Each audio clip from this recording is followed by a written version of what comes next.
Baik, bismillahirrahmanirrahim. Assalamualaikum warahmatullahi wabarakatuh. Waalaikumsalam warahmatullahi wabarakatuh. Shalom, Om Swastiastu, nama budaya, salam kebajikan untuk kita semua. Alhamdulillahirrabbilalamin. Assalatu wassalamu ala asyrafil anbiya'i wassalin wa ala alihi wa sahbihi ajma'in amma ba'du. Para peserta sekalian dan juga para pemateri yang kami hormati, izinkan saya untuk memperkenalkan diri terlebih dahulu. Saya Ani Mulyani, alumni dari Pelatihan Milenial Reformis Bandung yang alhamdulillah hari ini diamanahi sebagai moderator pada kajian Salam Ramadan Jilid 1 yang diadakan oleh Muslimah Reformis Foundation dari Yayasan Mulia Raya. Tema pada kajian Salam Ramadan kali ini yaitu mengenai puasa dan kemanusiaan.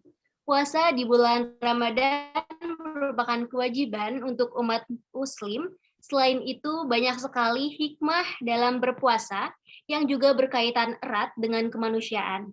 Oleh karena itu, tema puasa dan kemanusiaan sangatlah saling berhubungan. Apalagi bila kita mengetahui lebih dalam, tentu akan membuat puasa yang kita jalankan sangat berguna untuk kehidupan sehari-hari. Baiklah, sebelum kita beranjak kepada para pemateri, izinkan saya untuk membacakan rundown acara terlebih dahulu. Yang pertama, pembukaan, penyampaian materi-materi oleh narasumber kita, lalu pengantar diskusi oleh Bunda Musdah Mulia, dilanjut ruang diskusi pertama dengan sesi tanya-jawab, lalu ruang diskusi kedua, dan diakhiri dengan closing remarks ya. Kepada peserta diharapkan untuk tidak mengaktifkan mikrofon sebelum dipersilakan oleh saya, yaitu moderator. Lalu jika dalam sesi diskusi terdapat perbedaan pendapat, harap sampaikan dengan sopan. Baiklah, para peserta sekalian, saya akan bacakan CV pemateri pertama kita, yaitu Prof. Bapak Ahmad Tip Raya. Beliau merupakan seorang guru besar UIN Syarif Hidayatullah Jakarta dan juga founder dari Yayasan Mulia Raya ini. Baiklah, untuk Bapak Ahmad Tip, Prof, apakah sudah bisa untuk menyampaikan materinya? Bagaimana kalau dahulukan Ibu Alimatul Kiptiah? Dahulukan Ibu. Ya, tamunya dulu, tuan rumahnya belakangan. Baik, Bunda, Prof. Oke, karena permintaan dari Prof.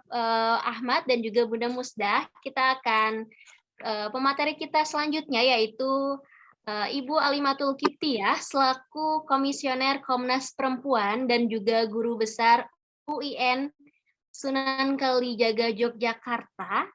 Halo Ibu, selamat sore, selamat siang menuju sore Ibu. Bunda atau Ibu ya manggilnya? Selamat siang menuju sore Mbak Mulyani, Prof. Musda, Prof. Toye, Prof. Raya ya, dan juga semuanya. Terima kasih. Wah, Bu, sudah cerah banget ini. Siang menuju siang, Ibu. Bagaimana Ibu? Alhamdulillah. Apakah Ibu Alimatul Kiptiah atau Prof. Alim akan menyampaikan, sudah siap menyampaikan materinya sekarang, Ibu? Ya, sudah siap. Baik. Ya. Baik, untuk Ibu kami persilahkan untuk menyampaikan materinya. Ya, mohon maaf sekali ya, ini tadi barusan ikut Zoom pembahasan RUU PKS di DPR deg-degan. Alhamdulillah akhirnya lobby-lobby berhasil. Yes. Nah, alhamdulillah. Alhamdulillah Komnas Perempuan disebut. Alhamdulillah, benar. Sudah diketok. Alhamdulillah. Oke. Pembahasan yang itu maksudnya Prof, bukan yang keseluruhannya belum. Oh. Yang pembahasan kalau Komnas Perempuan disebut sebagai pengawas gitu. Oh. Baik. Oke. Bismillahirrahmanirrahim. Assalamualaikum warahmatullahi wabarakatuh. Salam sehat, salam kebaikan untuk kita semuanya. Yang kami hormati Prof. Musda Mulia, lalu juga Ustadz Ahmad Tip Raya dan juga teman-teman dari milenial reformis ya, yang selalu berpikir reformis dan selalu berjiwa milenial. Terima kasih atas undangannya untuk yang kesekian kalinya ketemu dengan teman-teman semuanya. Walaupun topiknya hari ini memang agak berbeda ya. karena tidak terlalu berhubungan langsung dengan isu-isu gender, tetapi sebenarnya bisa kita hubung-hubungkan juga begitu ya. Nah, tema yang akan kita bahas hari ini adalah tentang puasa. Sebelumnya saya ucapkan selamat berpuasa yang hari ini sudah mulai berpuasa, dan selamat berpuasa yang besok baru mulai berpuasa, ataupun mungkin besoknya lagi gitu ya. Oke, baik.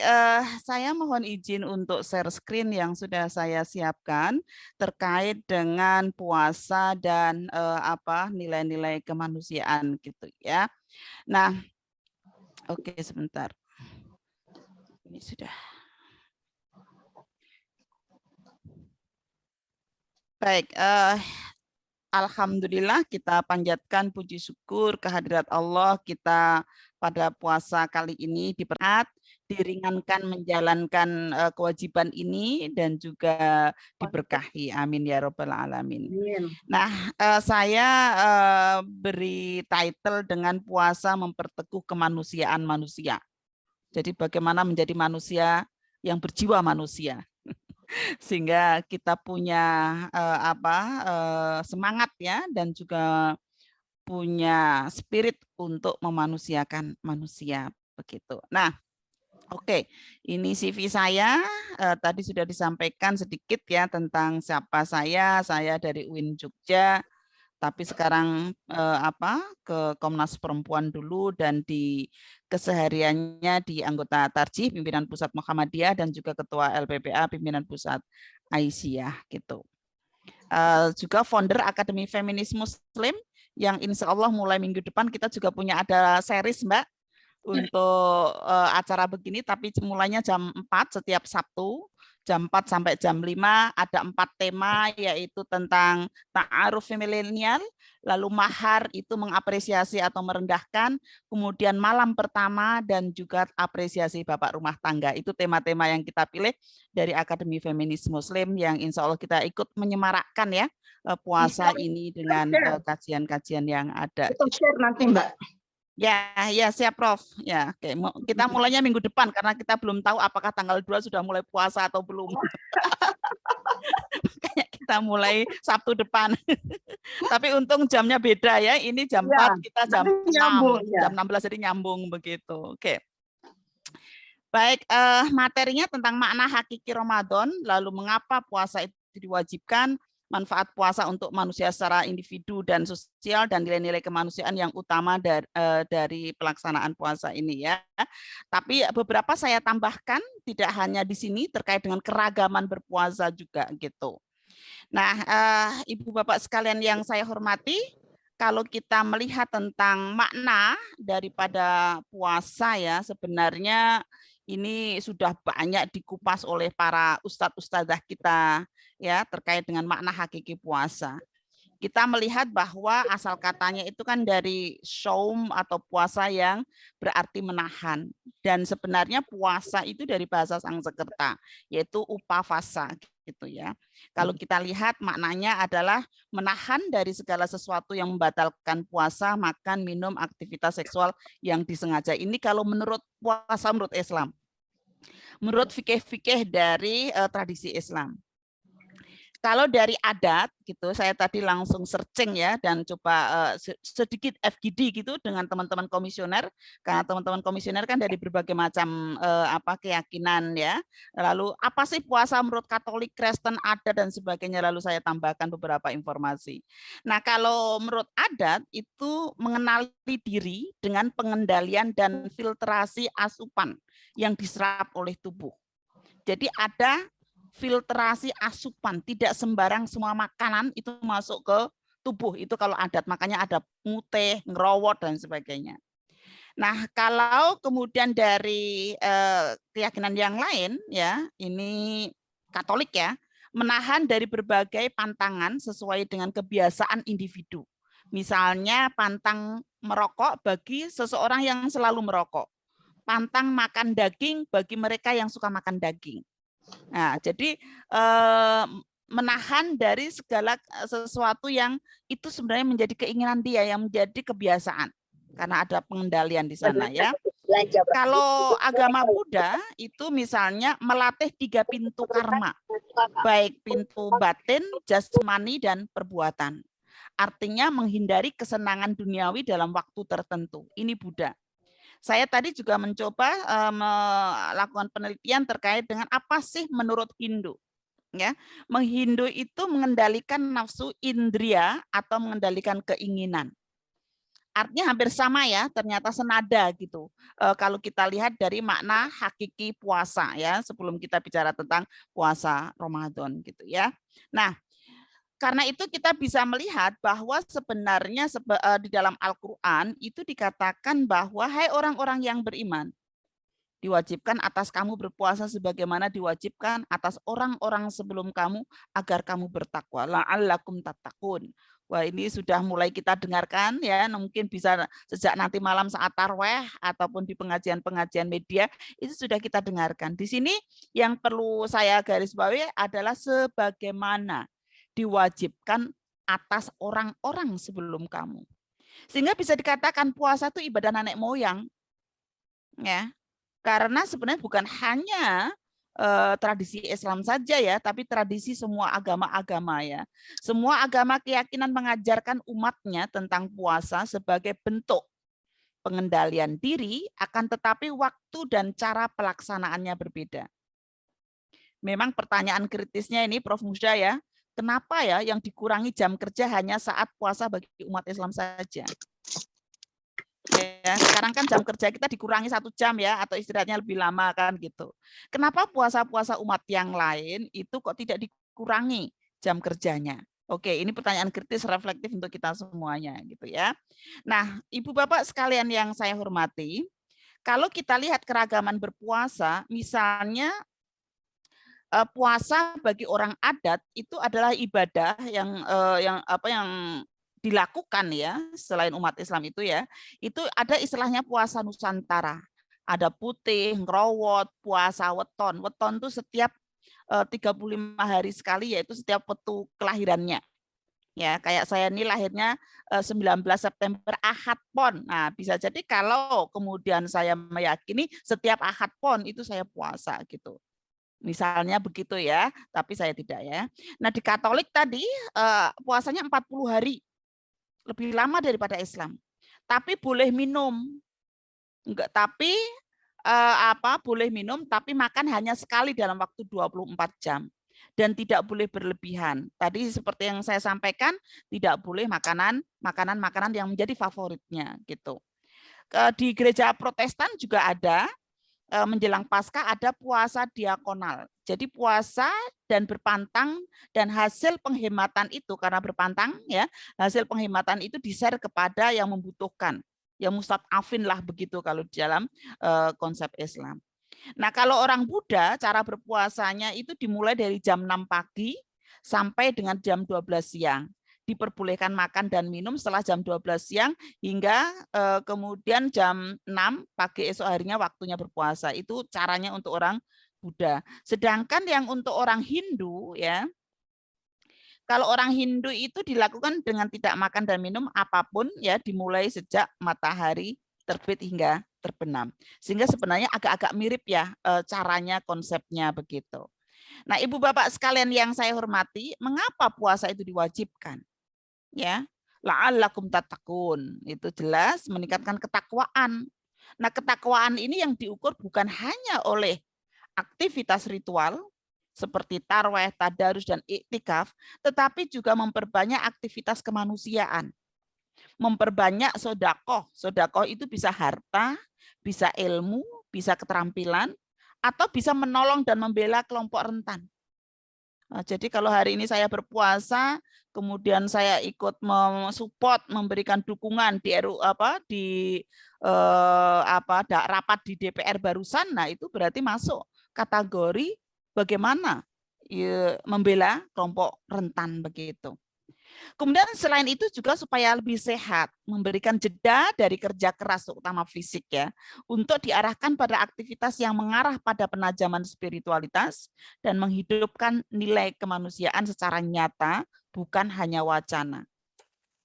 Dan sebagai proses berlatih pengendalian terhadap keinginan dan kenikmatan.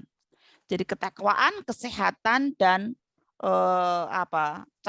kawah condro di muko ya, ibaratnya ya. Jadi gemblengan gitu ya.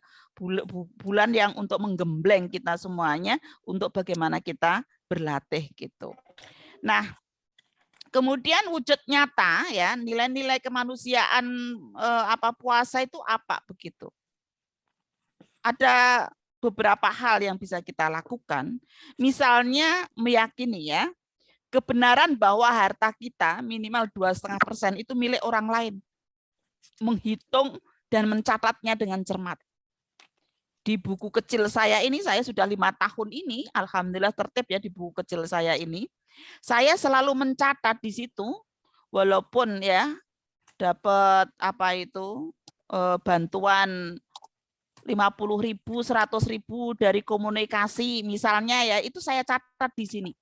Di akhir tahun atau pada bulan puasa biasanya akan saya sambungkan dengan bulan-bulan sebelumnya untuk kemudian kita hitung zakat mal. Ya, zakat mal. Jadi harus kita catat dan kita hitung dengan seksama, dan itu harus kita yakini. Karena itu kalau kita yakini bahwa ini bukan milik orang lain, walaupun kadang kita harus keluar puluhan juta ya nggak akan eman gitu, karena itu memang bukan milik kita gitu. Jadi harus ada keyakinan tentang kebenaran bahwa harta kita minimal 2,5% itu milik orang lain.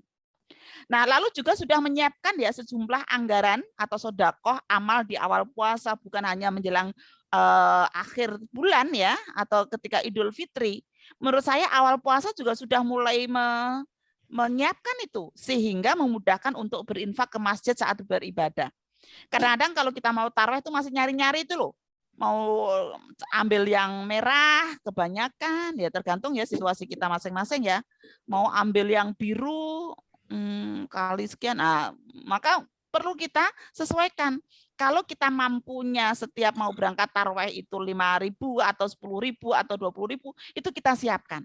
Sekaligus kalau kita bersama keluarga kita bagi-bagi, disitulah mendidik ya, menghidupkan nilai-nilai kemanusiaan di situ gitu. Lalu mengalokasikan zakat dan sedekah pada mustad'afin termasuk korban kekerasan seksual. Kemarin kolega kami Mbak Yulianti Mutmainah membuat buku tentang bagaimana zakat untuk korban kekerasan seksual. Nah, kira-kira itu juga perlu kita pikirkan karena ini butuh dukungan juga ya, butuh dukungan juga gitu. Lalu tidak menghentikan aktivitas pembelaan pada kelompok rentan. Semangat mengawal ya, walaupun puasa, semangat mengawal RUTPKS, RUU PPRT, berbagi ilmu kayak ini sangat penting juga gitu. Ini kalau saya contohkan saya ya, bagaimana tugas dan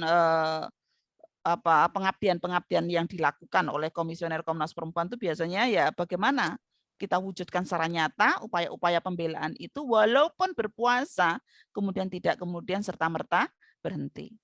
Lalu juga menguatkan silaturahmi, kunjungan berbagi dengan sesama kolega.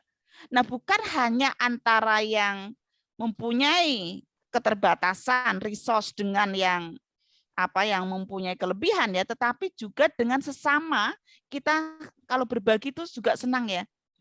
Misalnya saya tuh sedang berpikir ya bagaimana ya ini akhir tahun periode di PP itu saya mau berbagi daster misalnya ya, biar jadi geng daster untuk ibu-ibu kita yang sesama aktivis Aisyah misalnya, itu perlu kita pikirkan. Sehingga ini bukan kalangan mustad'afin ya, tapi untuk memperkuat silaturahmi.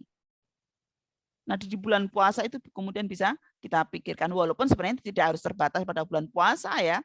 Selama kita punya rezeki, punya sesuatu yang bisa dibagi, bisa kapanpun sih gitu. Nah, jadi manfaat puasa manusia secara individu dan sosial itu bisa menciptakan kesalehan individu dan kesalehan sosial.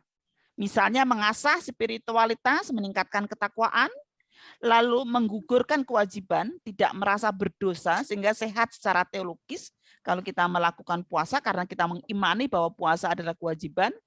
Lalu juga menjadi lebih sehat tadi, dan tradisi nyekar misalnya dalam budaya-budaya tertentu itu juga menjadikan refleksi akan kematian dan juga birrul walidain.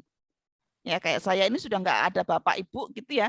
Kemudian bagaimana sebelum puasa itu nyekar untuk merefleksikan ya kebaikan-kebaikan beliau dan juga bagaimana kita mendoakan beliau dan merefleksikan kalau kita suatu saat akan nyampe pada posisi itu gitu. Sehingga harus menabur kebaikan, memperbanyak amal jariah. Lalu kesalehan sosial, ini sangat penting sekali sebagai tema kita pada sore hari ini ya. Mengasah sensitivitas atau rasa solidaritas pada kelompok rentan. Karena itu perlu kita pikirkan tentang zakat mal, sodako, berbagi takjil, berbagi sahur, dan lain-lainnya. Lalu secara sosial ya, kadang-kadang juga dinanti ya oleh kelompok yang punya keterbatasan resource.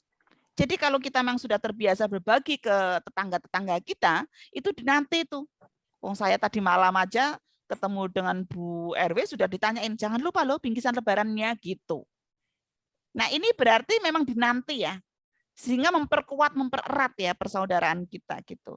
Kemudian juga memperekatkan persaudaraan, saling berbagi hadiah bingkisan dan juga saling memaafkan. Walaupun tidak harus nunggu Ramadan ya, atau menunggu Lebaran ya untuk saling memaafkan, tapi itu bisa kemudian kita sampaikan juga gitu.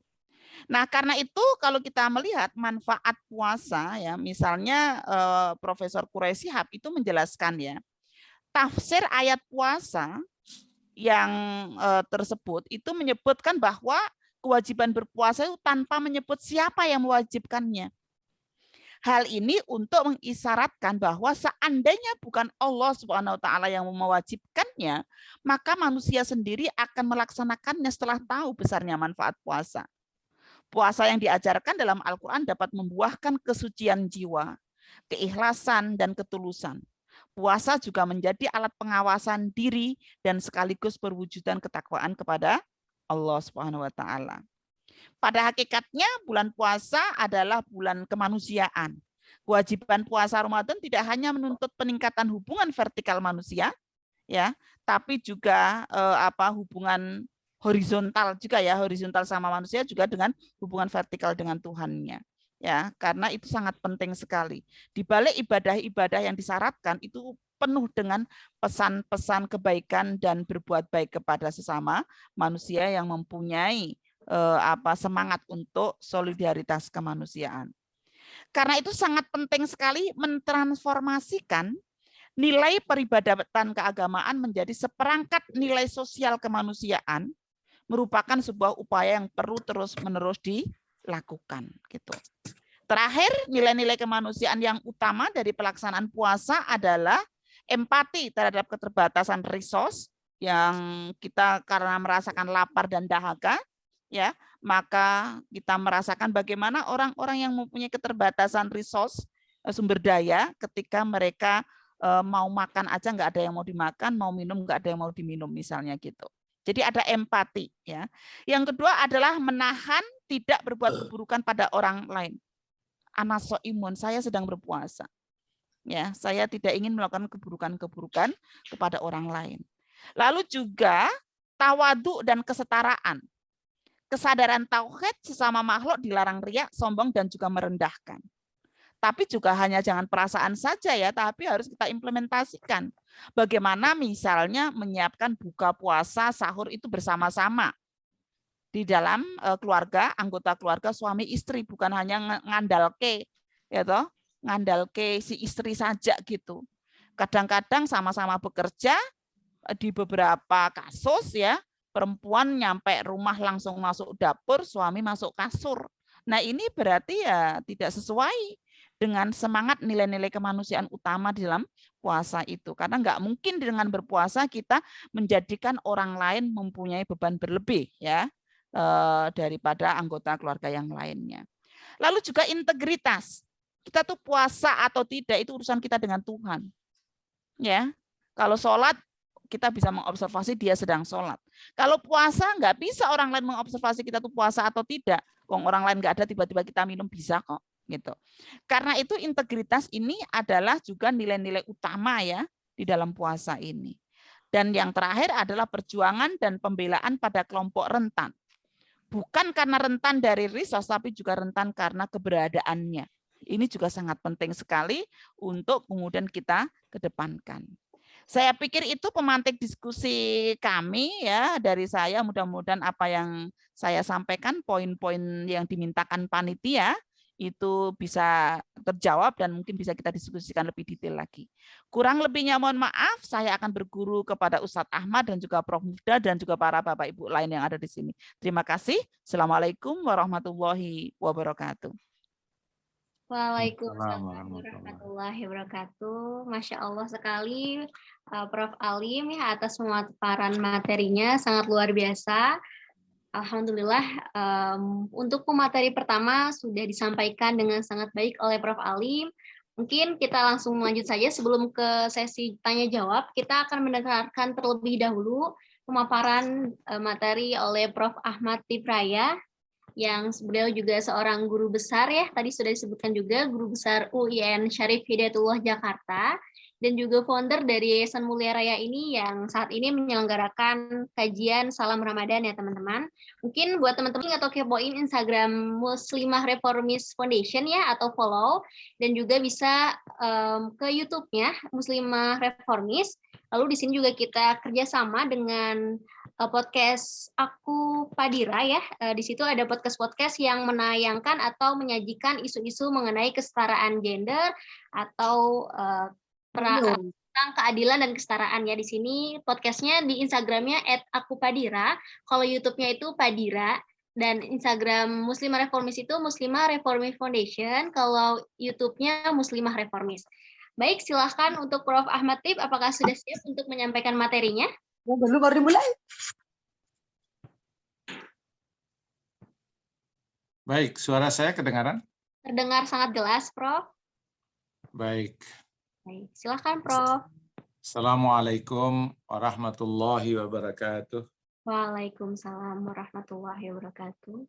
Alhamdulillahilladzi amarana bis-siyami wa amara Rasulullah sallallahu alaihi wasallam bil ibadati fi sahri Ramadan.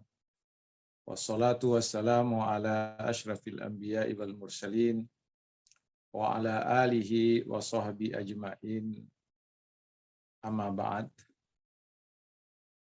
Yang saya hormati narasumber kita Ibu Profesor Dr. Halimatul Kiptiah yang saya hormati. Saya sudah sering dengar nama tapi baru kali ini bermuwajahah. Itu pun Terima kasih, Prof. Belum pernah seringkali dengar nama. Baik, yang saya hormati Ibu Profesor Dr. Musdah Mulia, pendiri atau salah satu pendiri dari Yayasan Mulia Raya. Para peserta, para pendengar, para anak-anakku, para milenial di mana saja berada. Pertama-tama syukur alhamdulillah bahwa pada siang hari ini di hari pertama bulan Ramadan bagi yang sudah memulainya dan hari terakhir dari bulan Sya'ban bagi yang melaksanakan puasa esok harinya, tidak ada yang perlu dipertentangkan di situ. Kenapa dimulai lebih awal, kenapa di belakang, tidak ada. Pendeknya semuanya punya dasar. Yang penting kita melakukan apa yang kita yakini sesuai dengan petunjuk-petunjuk yang sudah ditentukan dalam ajaran Islam. Para pendengar, para penonton yang dirahmati Allah Subhanahu wa Ta'ala, saya senang sekali pada hari ini kita berjumpa melalui kegiatan yang dilaksanakan oleh Mulia Raya Foundation. Mungkin kawan-kawan peserta pelatihan milenial sudah mendengar makna dari fondasi Yayasan Mulia Raya ini. Jadi kawan-kawan sekalian, ketika waktu kita bicara dengan Ibu Musdah tentang apa nama dari foundation kita, maka saya katakan begini, kita ambil aja nama Ibu dengan nama saya. Jadi Mulia Raya. Mulia itu diambil dari namanya Ibu. Kemudian raya itu diambil dari nama saya. Kalau mulia diartikan secara harfiah, itu adalah mulia, raya itu arti besar. Tetapi sebenarnya dalam bahasa peraya itu kata ayah saya diambil dari kata ar-rayyu, ar-rayya. Ar-rayya itu sesuatu yang harum, semerbak. Baik, mungkin ada di antara peserta yang belum tahu, saya dengan Ibu Musda itu serumah. Serumah mungkin, Raya itu siapa ya? Ustadz Kibra itu siapa? Jadi saya serumah dengan ibu kalian, Profesor Dr. Musda Mulia. Baik, saya tidak membuat makalah, tapi saya mau bicara, mau cerita santai aja tentang tema pada hari ini. Saya terima kasih kepada Ibu Profesor Dr. Halimatul Kibtiyah yang sudah menyampaikan presentasi yang sangat bagus sekali.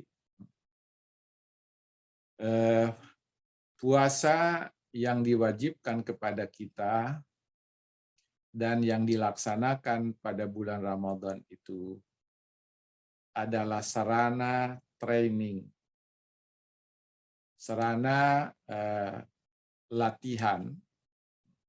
Jadi Allah menyiapkan ibadah puasa itu sebagai sarana latihan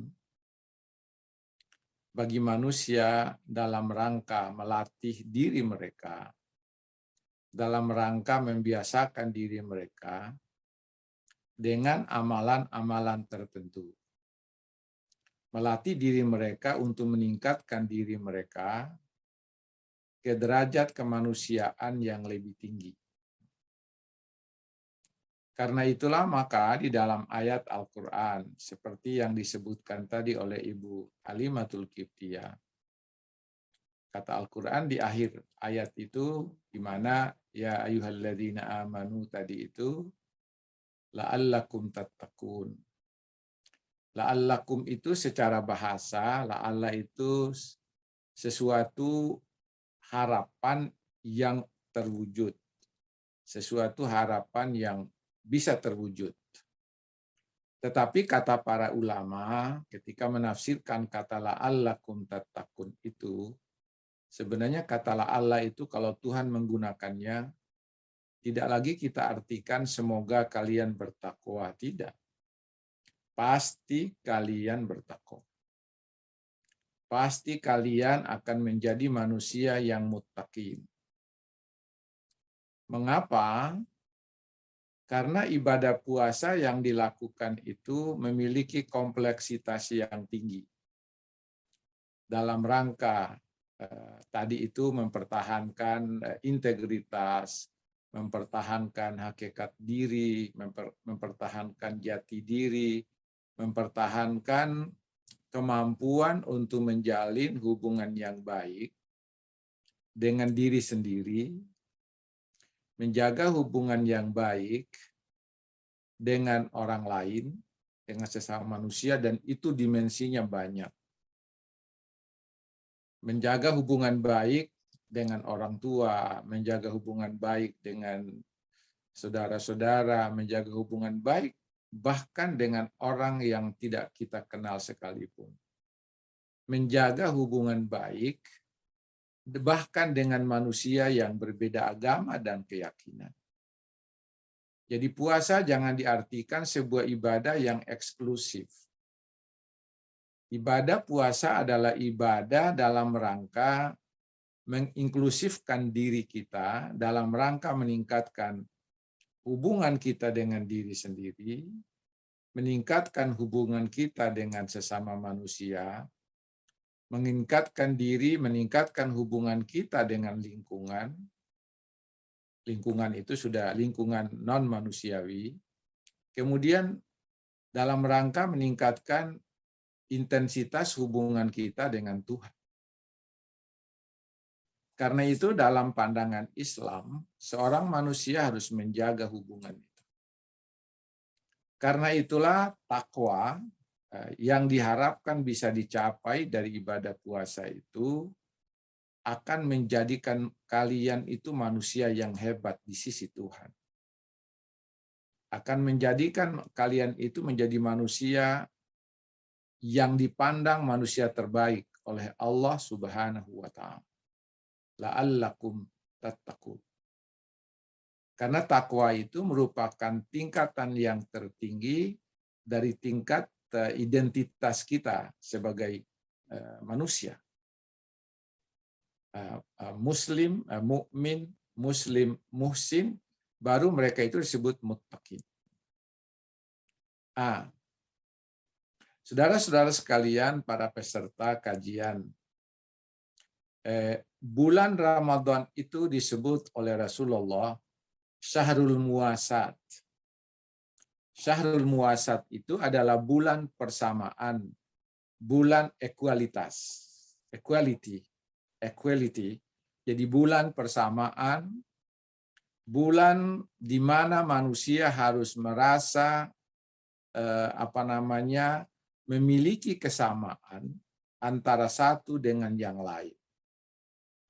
Tidak ada manusia yang berbeda di antara kita.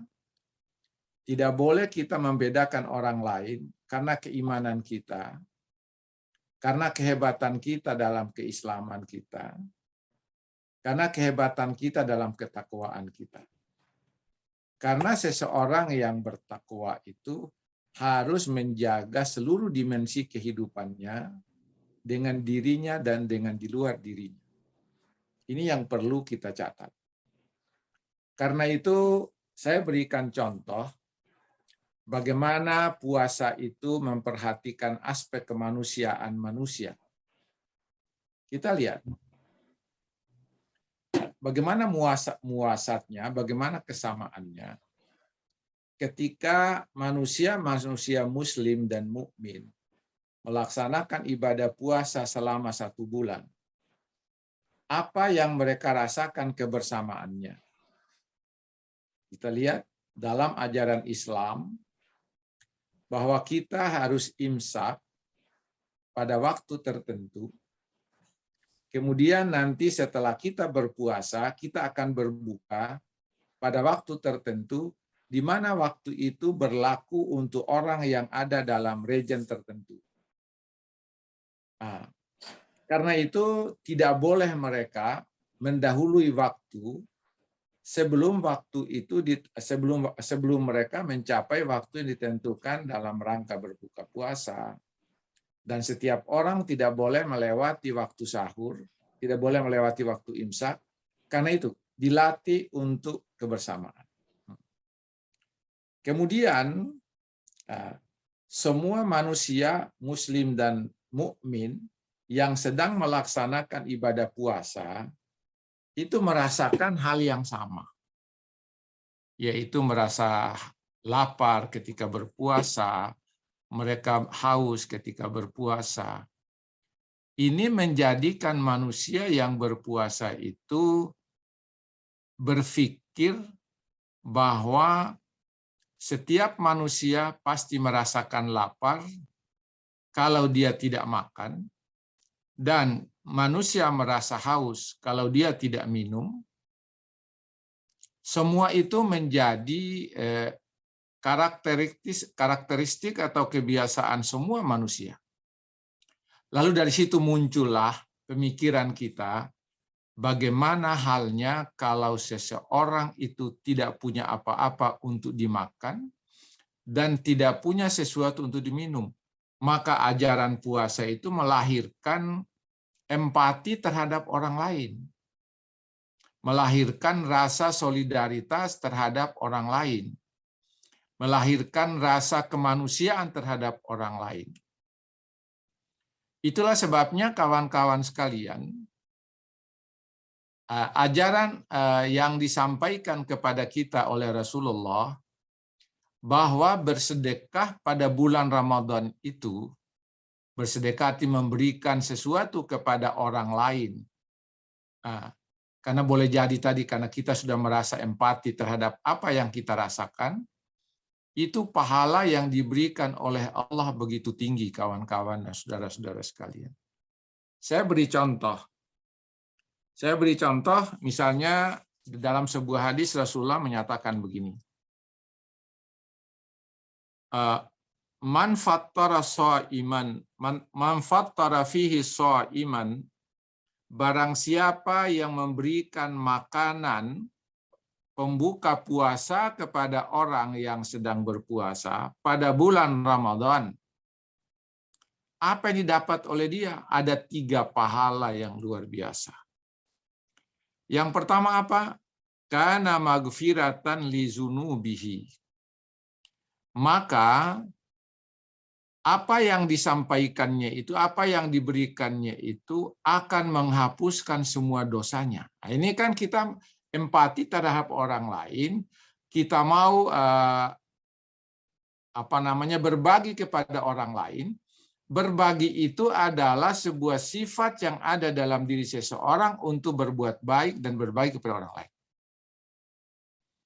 Kemudian wa itqu raqabatihi minan nar, dan dia dibebaskan oleh Allah dari siksaan api neraka. Hanya gara-gara apa? Hanya gara-gara memberikan makanan pembuka puasa bagi mereka yang membutuhkan makan untuk berbuka puasa. Kemudian yang ketiga kata Rasulullah SAW, bahwa pahala yang didapatkan oleh yang memberi makanan pembuka puasa itu 100% akan diambil oleh Allah, pahala dari orang yang menerima makanan pembuka puasa itu diberikan kepada yang memberikan makanan pembuka puasa. Kata Rasulullah, tanpa dikurangi sedikit pun pahala untuk diri yang bersangkutan. Ini coba sifat empati terhadap sesama yang ditunjukkan oleh Rasulullah hanya dalam bentuk memberi makanan kepada mereka yang berbuka puasa. Kemudian ketika itu para sahabat bertanya, "Ya Rasulullah, bagaimana kalau kamu tidak memiliki makanan yang full untuk memberikan kepada orang yang berpuasa untuk berbuka puasa?" Kata Rasulullah SAW, kalau sekiranya kalian itu tidak punya itu, maka berikanlah 1 buah kurma kepada orang yang berpuasa. Kemudian berilah, kalau tidak punya, berilah seteguk air kepada orang yang berpuasa. Kemudian berilah seteguk susu kepada orang yang berpuasa dalam rangka membatalkan puasanya. Maka kata Rasulullah, akibat kamu memberikan yang seperti itu, kamu akan mendapatkan pahala yang sama dengan pahala orang memberikan makanan tadi. Ini terlihat sekali bahwa di sini terkandung nilai empati, nilai kemanusiaan yang tinggi yang ditunjukkan oleh Rasulullah ketika seseorang melaksanakan ibadah puasa. Kita lihat lagi bagaimana kita harus berempati dan melakukan sesuatu yang berkaitan dengan orang lain. Kita lihat. Kata Rasulullah, "Man haffafa an mamlukihi ghafarallahu lahu." Barang siapa yang meringankan tugas dan pekerjaan dari pembantu rumah tangganya, mamluk itu pembantu rumah tangganya, ghafarallahu lahu, Allah akan mengampunkan dosa-dosanya. Jadi kalau ada majikan yang meringankan pekerjaan pembantu di dalam rumah tangganya, kebetulan dalam bulan Ramadan, maka Allah akan mengampuni dosa yang bersangkutan. Ini karena apa? Itu sifat empati, sifat takaful, sifat tadamun terhadap orang lain akan melahirkan pahala yang luar biasa. Nah, saudara-saudara sekalian yang saya hormati, di antara sholat sunat yang diperintahkan berjamaah itu adalah sholat tarawih. Kita tahu kawan-kawan sekalian, sholat sunat yang dianjurkan untuk berjamaah adalah sholat Idul Fitri, sholat Idul Adha, dan sholat tarawih. Ini sholat-sholat sunat yang pahalanya sangat besar dilakukan dengan berjamaah. Karena itu sebenarnya di dalam sholat tarawih itu terkandung nilai kebersamaan, nilai nilai kegotong royongan di dalam berkelompok dan bermasyarakat. Coba bisa dibayangkan, sholat tarawih itu lebih utama dilakukan secara berjamaah. Karena apa? Karena ketika berjamaah kita bersama berada dalam satu kelompok, kemudian ketika imam ruku, kita ruku, ketika imam berdiri, kita berdiri, ketika imam sujud, kita juga sujud. Itu adalah wujud kebersamaan yang ditunjukkan oleh umat Islam ketika mereka melakukan kegiatan bersama. Sholat. Nah, itulah kawan-kawan sekalian, mengapa sholat berjamaah itu lebih tinggi? Karena ada unsur kebersamaan di dalamnya. Unsur kebersamaan di dalamnya, karena itulah maka sholat yang dilakukan secara berjamaah lebih tinggi nilainya. Ada hadis mengatakan 27 derajat, ada yang mengatakan 75 derajat, dibandingkan dengan sholat sendirian. Kalau saya perhatikan, tidak ada ibadah yang diberikan, yang diwajibkan oleh Allah, maupun yang disunatkan itu, yang tidak mengandung unsur sosiologis, unsur sosialnya, unsur-unsur yang berkaitan dengan kegotong royongan dan kebersamaan di dalam ibadah-ibadah lakukan itu.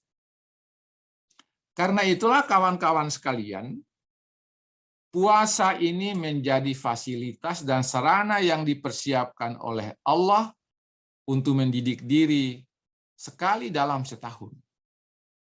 Sekali dalam setahun. Sholat fardu yang dilakukan secara berjamaah adalah latihan untuk bermasyarakat. Sekali dalam sehari. Sholat Jumat yang diwajibkan itu latihan untuk bermasyarakat sekali seminggu.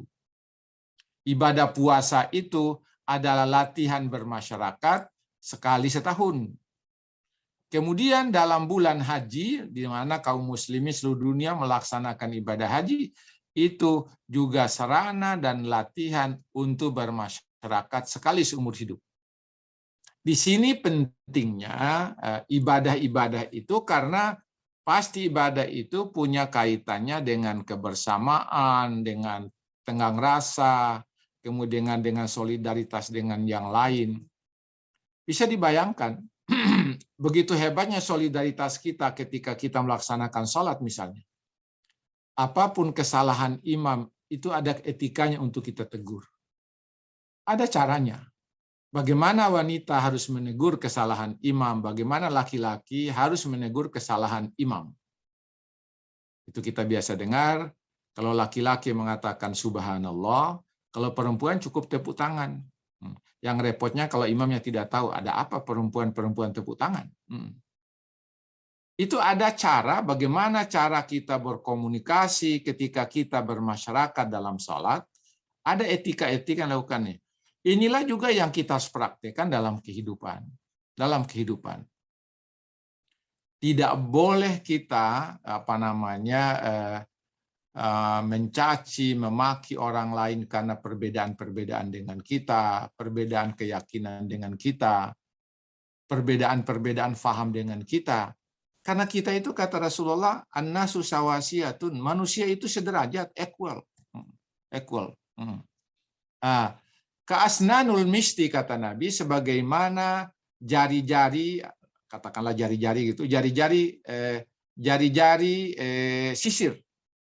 Coba lihat jari-jari sisir yang kita gunakan untuk nyisir, itu tidak ada yang berbeda, tidak ada yang lebih, tidak ada yang kurang, semua sama. Kata Rasulullah, manusia seluruhnya itu sawasiyatun, sama, yang berbeda mereka dalam ketakwaan mereka tersebut. Karena itu maka ibadah puasa melatih kita untuk memiliki rasa empati terhadap orang lain. Kemudian kita lihat,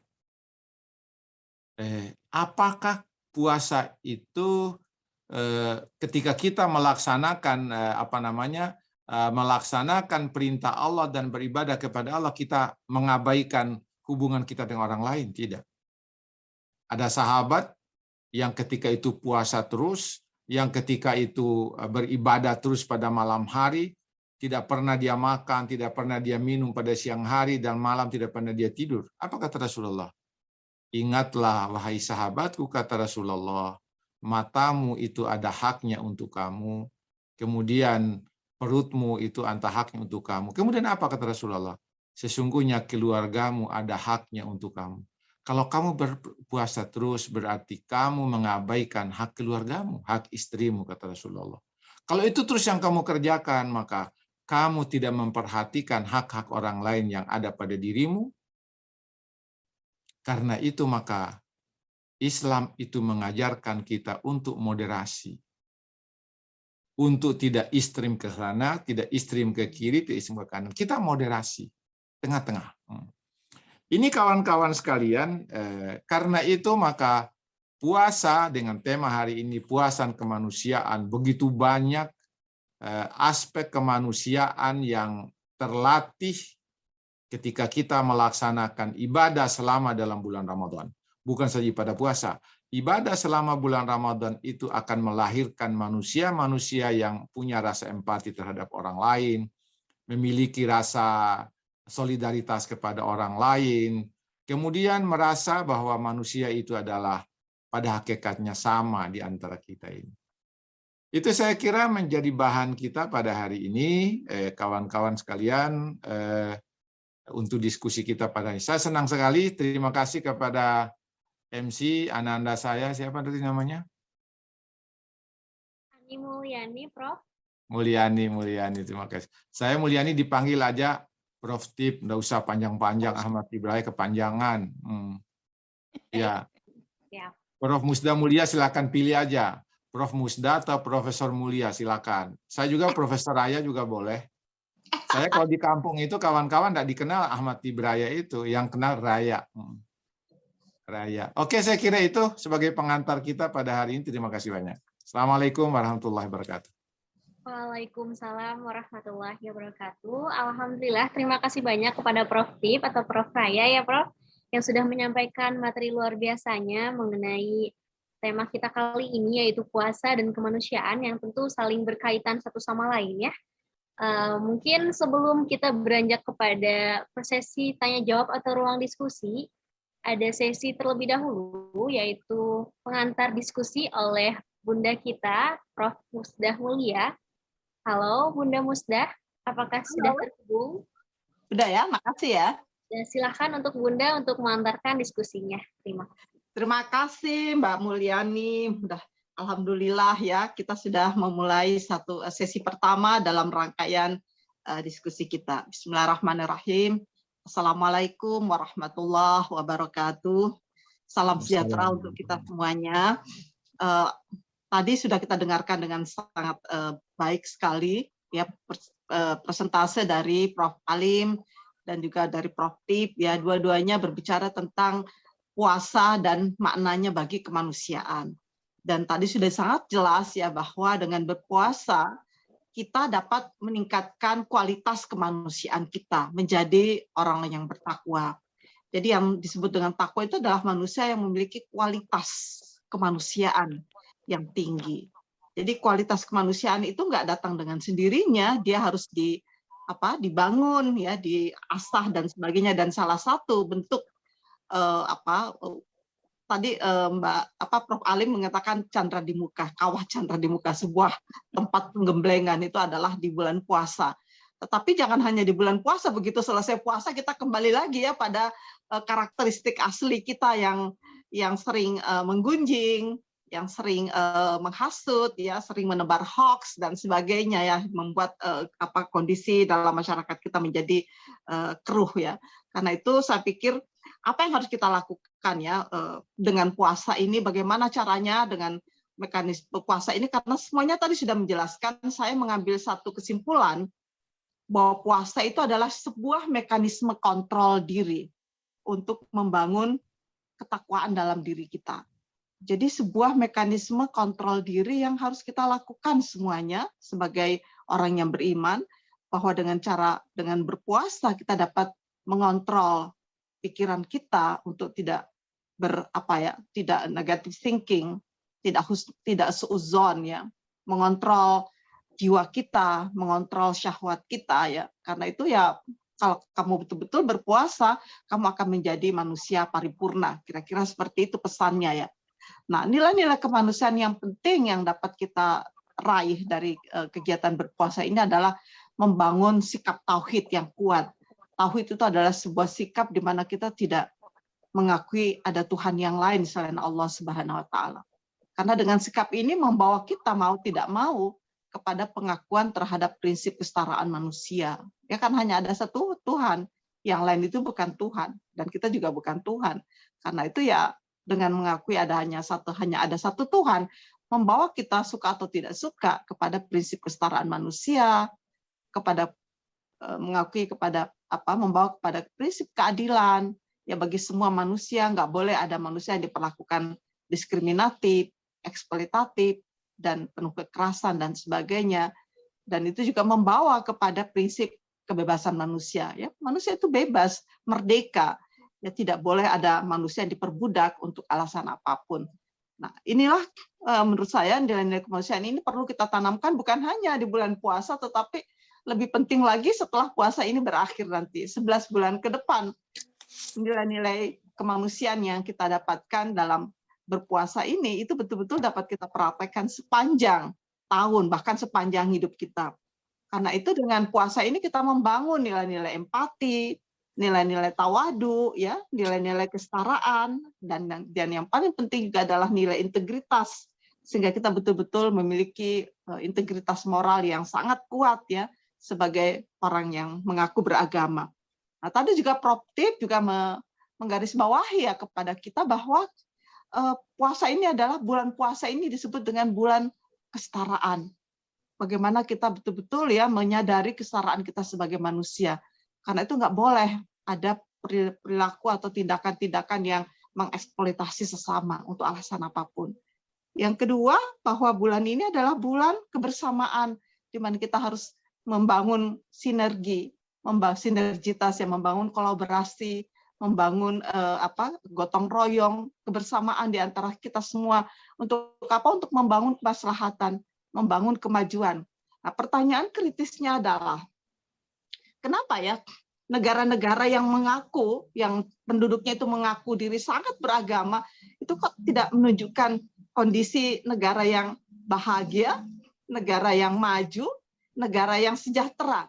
Karena ini ditunjukkan oleh sebuah lembaga riset yang sangat terkemuka di dunia yang bernama Pew Research Center, ya, yang berkedudukan di Amerika sana. Ya, setiap tahun lembaga ini melakukan riset. Dan yang paling menarik bahwa tahun 2020 Indonesia menempati ranking pertama sebagai negara yang penduduknya mengakui agama sebagai hal yang sangat penting. Artinya apa? Bahwa penduduk Indonesia yang disurvei di dalam penelitian itu adalah mengaku bahwa agama itu sangat penting dalam kehidupan manusia. Pertanyaannya adalah kenapa ya? Kenapa kok masyarakat yang mengaku sangat beragama ini tidak mampu ya membangun kesejahteraan? Karena indeks kesejahteraan Indonesia itu sangat rendah dibanding negara-negara di dunia. Demikian juga indeks kebahagiaan. Berarti kok semakin beragama kok nggak bahagia? Lalu juga semakin beragama kok nggak maju dalam hal sains dan teknologi. Padahal dalam hal Islam saya selalu sangat percaya bahwa Islam adalah agama yang sangat mendorong umatnya untuk berkiprah dalam memajukan sains dan teknologi, karena dengan sains dan teknologi ini banyak hal yang dapat membawa kepada kebaikan, bukan hanya kebahagiaan tapi juga kebahagiaan manusia. Oleh karena itu ini menjadi pertanyaan dasar nih bagi kita semua, kenapa ya kok puasa itu tidak mampu? Artinya keberagamaan kita, mungkin ini juga bukan hanya pertanyaan bagi umat Islam, tapi bagi semua umat beragama dan mereka yang mengaku berkepercayaannya di negeri ini. Kok belum bisa ya mengantarkan umat yang beragama ini sebagai umat yang, kalau dalam istilah Al-Quran itu ya'lu wa la yu'la alaihi, umat yang betul-betul ya membawa panji-panji kemajuan bagi peradaban manusia. Ini kan pertanyaan paling mendasar. Oleh karena itu saya pikir bagaimana kita semua ya mengajarkan ya supaya di dalam beragama ini kita betul-betul bukan hanya membangun kesalehan individual seperti tadi disampaikan oleh Prof. Alim dan juga oleh Prof. Tip, tetapi membangun kesalehan sosial yang itu terwujud dalam bentuk apa? Kemajuan dalam kebudayaan, ya, kemajuan dalam sains dan teknologi, kemajuan dalam bentuk kesejahteraan sosial, nggak ada lagi ketimpangan sosial, nggak ada lagi ketimpangan gender misalnya, ya, dan juga tercermin dalam bentuk apa? Kemajuan dalam peradaban bangsa. Karena itu penting sekali bagi kita semua nih, bagi umat beragama, bagaimana menjadikan agama itu sebagai motor penggerak ya, bagi terwujudnya kesejahteraan, kemajuan, ya, kemajuan dalam semua bidang, termasuk dalam bidang sains dan teknologi, dan juga kemajuan dalam hal bagaimana perilaku manusia menjadi lebih berkeadaban. Nah, saya pikir ini yang penting yang ingin saya tekankan dalam diskusi berikutnya sehingga kita dapat lebih banyak mendapatkan bekal-bekal ya bagaimana kita berpuasa ini sungguh-sungguh mengubah ya, membuat terjadinya transformasi ya di dalam diri kita, sungguh-sungguh begitu selesai Ramadan kita menjadi manusia baru yang betul-betul memiliki kesadaran, bukan hanya kesadaran intelektual tapi juga kesadaran emosional, kesadaran spiritual yang jauh lebih baik dalam kehidupan kita semuanya. Saya kira itu, Mbak Mulyani, terima kasih banyak. Wassalamualaikum warahmatullahi wabarakatuh. Waalaikumsalam warahmatullahi wabarakatuh. Makasih banyak Bunda atas pengantar diskusinya yang sangat luar biasa. Tadi mengutip dari Bunda juga ya, bahwa puasa ini merupakan mekanisme kontrol kita ya untuk meningkatkan ketakwaan. Jadi untuk teman-teman, karena kita akan memulai puasa atau yang sudah memulai puasa, harap untuk menyiapkannya dengan sebaik mungkin ya teman-teman. Baik, terima kasih Bunda untuk pengantar diskusinya. Kita lanjut ke sesi berikutnya, yaitu sesi tanya-jawab atau ruang diskusi. Untuk di sini Prof. Alim dan Prof. Raya sudah ada pertanyaan yang masuk ke saya ya Prof. Dan alhamdulillah pertanyaannya sangat luar biasa. Saya bacakan terlebih dahulu ya Prof. Untuk Prof. Alim, di sini ada pertanyaan, bagaimana relevansi puasa dengan upaya penghapusan kekerasan terhadap perempuan, Prof? Untuk satu-satu dulu atau bagaimana ya, Prof? Satu-satu dulu deh. Satu dulu aja ya, Prof. Itu tadi pertanyaan pertama untuk Prof. Alim. Bagaimana relevansi puasa dengan upaya penghapusan kekerasan seksual terhadap atau kekerasan terhadap perempuan? Ya. Oke, terima kasih. Bisa kita bicarakan secara individu, secara sosial, dan juga secara global ya. Kalau yang sekarang sedang relevan kan memang DPR RI seminggu ini sedang membahas RUU TPKS gitu. Ya mudah-mudahan dengan puasa semakin terketuk hatinya untuk bagaimana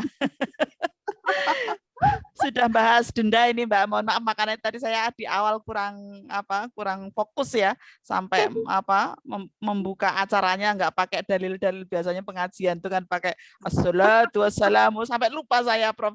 Raya. Nggak apa-apa lah. Karena fokus ke DPR ini langsung tiktokan terus ini ada gitu. Oke. Jadi mohon maaf sekali. Langsung to the point, langsung cepet tadi yang tadi saya sampaikan kurang memang elaborasi. Ingat tadi karena lagi nggak pusing kan.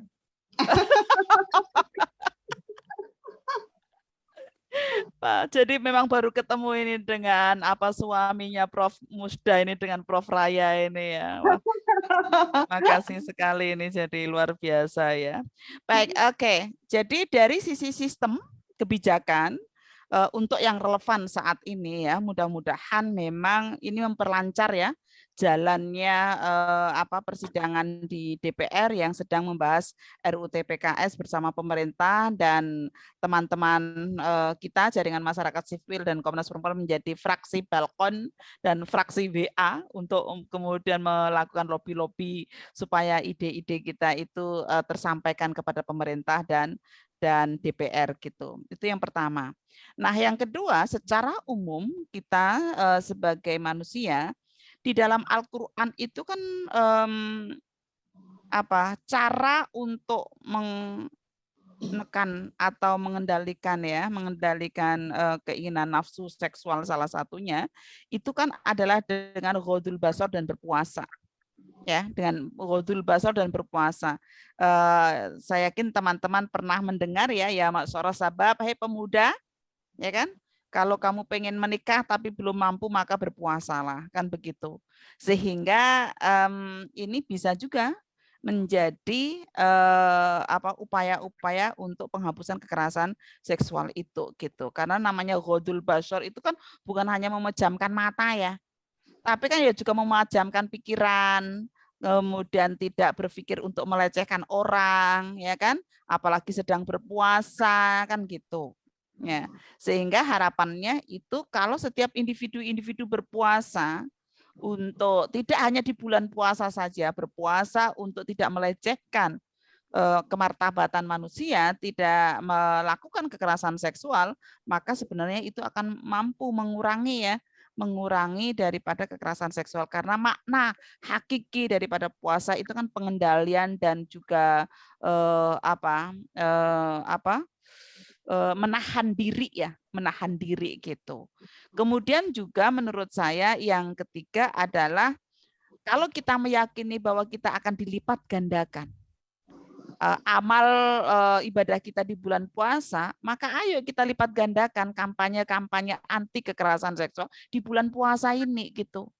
Sehingga kita akan kemudian bisa mendorong ya bagaimana penghapusan kekerasan seksual itu dilakukan gitu. Caranya apa? Ya namanya advokasi kampanye, audiensi kepimpinan supaya kampusnya ada SOP-nya, ya kan?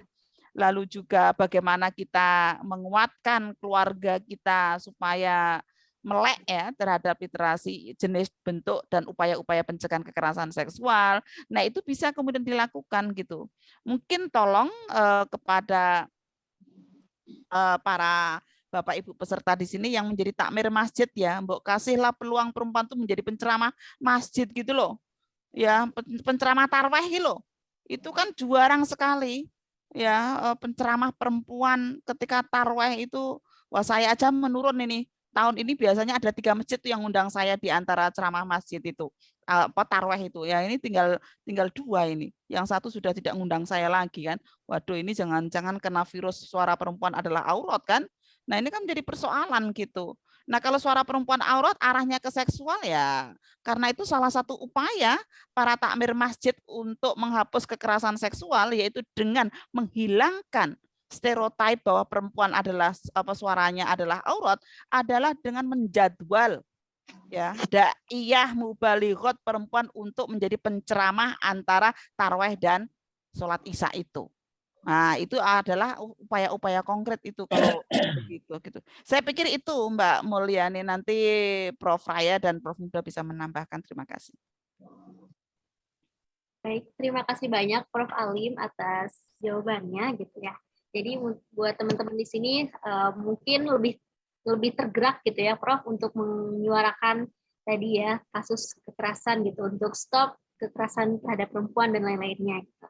Lalu mungkin di sini langsung ke pertanyaan untuk Prof. Raya ya Prof. Di sini ada pertanyaan bagaimana membangun sebelumnya yang ini dulu ya Prof. Yang pertama, ketika puasa dilarang marah nih Prof. Tapi kita menghadapi kemaksiatan seperti kekerasan seksual di kampus gitu. Apa yang harus kita lakukan Prof? Apakah harus didiamkan begitu saja gitu? Mungkin tadi lebih nyambung ya Prof pertanyaannya dari yang Prof Alim pada Prof Raya gitu. Silakan Prof Raya untuk dijawab pertanyaannya. Baik, makasih. Ini pertanyaan luar biasa menurut saya.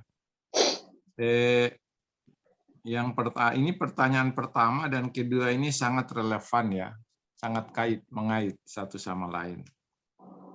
Tadi Ibu Alimatul Kiptia menyatakan gadul basar, itu saya mau ke situ dulu. Al-basar itu kawan-kawan penglihatan, ya. Penglihatan al-basar itu makanya kalau mata yang melihat maka bukan basar tapi nazirah, Ainun nazira berarti penglihatan dengan mata. Ainul basar itu ada kaitannya dengan pikiran, ada kaitan dengan mata yang ada di dalam mata itu. Mata itu yang kelihatan, yang di dalam itulah yang membuat mata bisa melihat. Kemudian hati juga disebut itu. Itu saya setuju dengan pendapatnya Ibu Halimah tadi itu. Karena itu maka ketika mengekang pikiran, mengekang penglihatan kita, mengekang hati kita, itu termasuk bagian yang penting. Kemudian yang kedua, dalam rangka tadi itu ada kaitan dengan menghapus kekerasan itu. Puasa itu kan melatih orang untuk bersabar. Melatih orang agar tidak mengikuti amarahnya itu, tidak mengikuti hawa nafsunya. Kekerasan seksual itu adalah merupakan hawa nafsu yang tidak terkendali. Nafsu yang tidak terkendali. Ya. Sementara agama menghendaki agar manusia mengendalikan nafsu. Kalau kita lihat dari sisi ini, kawan-kawan sekalian, nafsu itu dalam pandangan saya adalah panglima operasional yang ada dalam diri manusia. Tapi hati itu adalah panglima tertinggi. Nafsu adalah panglima operasional. Anggota badan itu mulai dari mata, tangan, kaki itu para prajuritnya. Kadangkala nafsu itu melawan apa yang diperintahkan oleh hati. Itu panglima operasional itu kan bisa berhadapan dengan itu. Sementara hati itu mengarahkan manusia untuk kebaikan-kebaikan. Tapi kadangkala nafsu itu menyimpang dari perintah hati. Itu kan panglima operasional. Nafsu itu memerintahkan anggota badan itu untuk berbuat.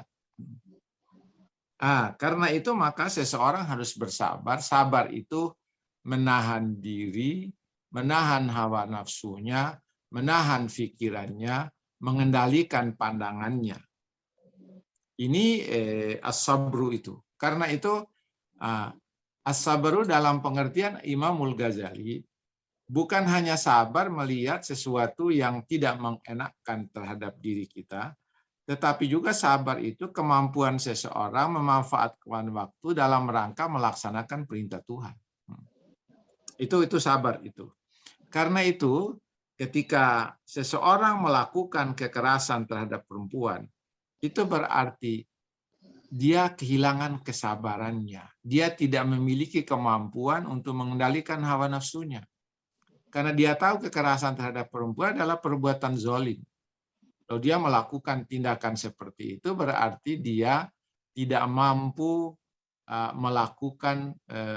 tidak mampu mengendalikan dirinya dalam kaitan dengan itu. Karena itulah maka mudah sekali orang melakukan tindakan-tindakan kekerasan terhadap perempuan. Itu tadi dia harus tahu bahwa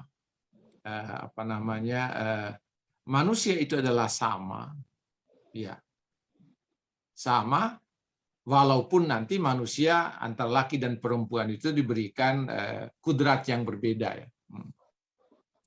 Kemudian yang ketiga, manusia harus mampu menunjukkan sikap takwanya dalam sikapnya.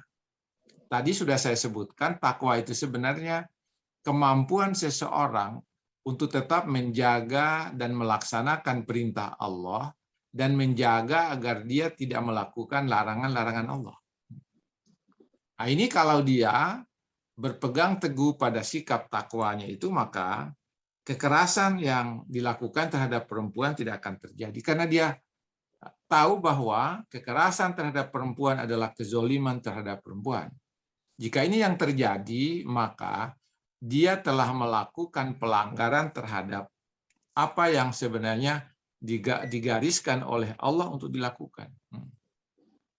Itu kalau saya perhatikan dalam sejarah para nabi dengan istrinya, itu para nabi itu sangat apa ya? Sangat menghargai istri-istri mereka. Nah, tadi disebutkan juga oleh Ibu Alimatul Qibtiyah, sautul mar'ati auratun. Kita lihat bagaimana suara perempuan menjadi aurat. Kita lihat dalam hadis kan Aisyah menyampaikan hadis, Ummu Salamah menyampaikan hadis, yang lain-lain menyampaikan hadis. Bagaimana kalau suara mereka dijadikan aurat oleh Nabi? Tidak akan pernah mereka bersuara.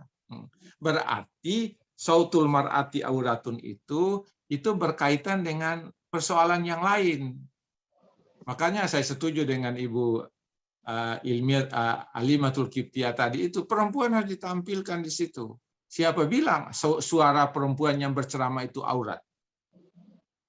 Ya kan? Siapa yang mengatakan bahwa ketika perempuan berceramah aurat?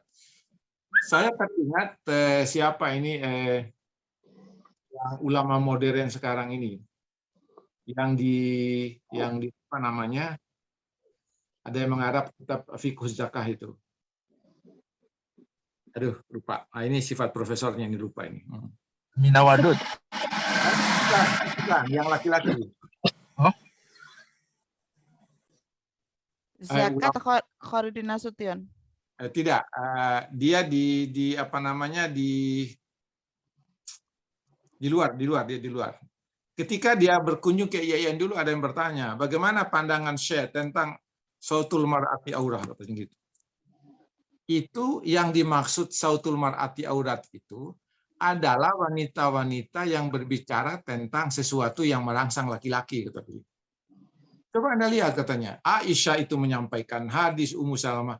Kalau itu Nabi mengatakan bahwa sautul mar'ati aurat, Nabi melarang, jangan kalian bicara di hadapan Umar bin Khattab, di mana Abu Bakar, apa semua. Tapi Aisyah menyampaikan hadis. Itu buktinya bahwa sautul mar'ati aurat itu bukan kaitan dengan ini. Nah, ini kalau sudah memahami begini, ya itu akan ada banyak persoalan itu kawan-kawan.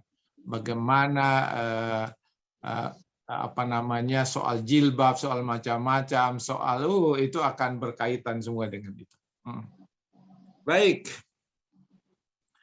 Bagaimana upaya yang dilakukan dalam rangka menahan atau menghapuskan kekerasan terhadap misalnya perempuan di kampus? Ini juga berkaitan dengan apa yang dikatakan tadi. Kalau mereka menyadari bahwa kekerasan terhadap perempuan itu adalah sebuah perbuatan dosa, maka seharusnya dia takut melakukan itu. Tetapi karena apa? Mereka tidak punya kesabaran, mereka tidak dapat mengendalikan hawa nafsunya, maka terjadilah hal-hal yang seperti itu. Kan begini kawan-kawan, ketika orang melakukan sesuatu kezoliman, kata Rasulullah, melakukan sesuatu perbuatan dosa, iman dalam hatinya itu keluar. Kata Nabi, untuk memperkuat iman kalian, banyaklah berzikir, banyaklah mengingat Allah. Ketika kalian banyak mengingat Allah, maka hati kalian selalu akan ingat apa larangan Allah, selalu akan ingat perintah Allah. Ketika hati mengingat perintah Allah, kamu melakukannya. Ketika hati mengingat larangan Allah, hati akan menahan kita untuk itu. Tapi nafsu itu supporternya banyak. Supporternya banyak. Di dalam diri kita ada supporternya, di luar diri kita ada supporternya. Supporter yang paling hebat adalah syaitan. Syaitan itu kawan-kawan jangan dibayangkan. Syaitan itu apa punya wujud? Enggak ada setan yang punya wujud. Saya sering kali ditanya oleh jamaah saya, Pak Ustaz di rumah saya ada setan katanya gitu.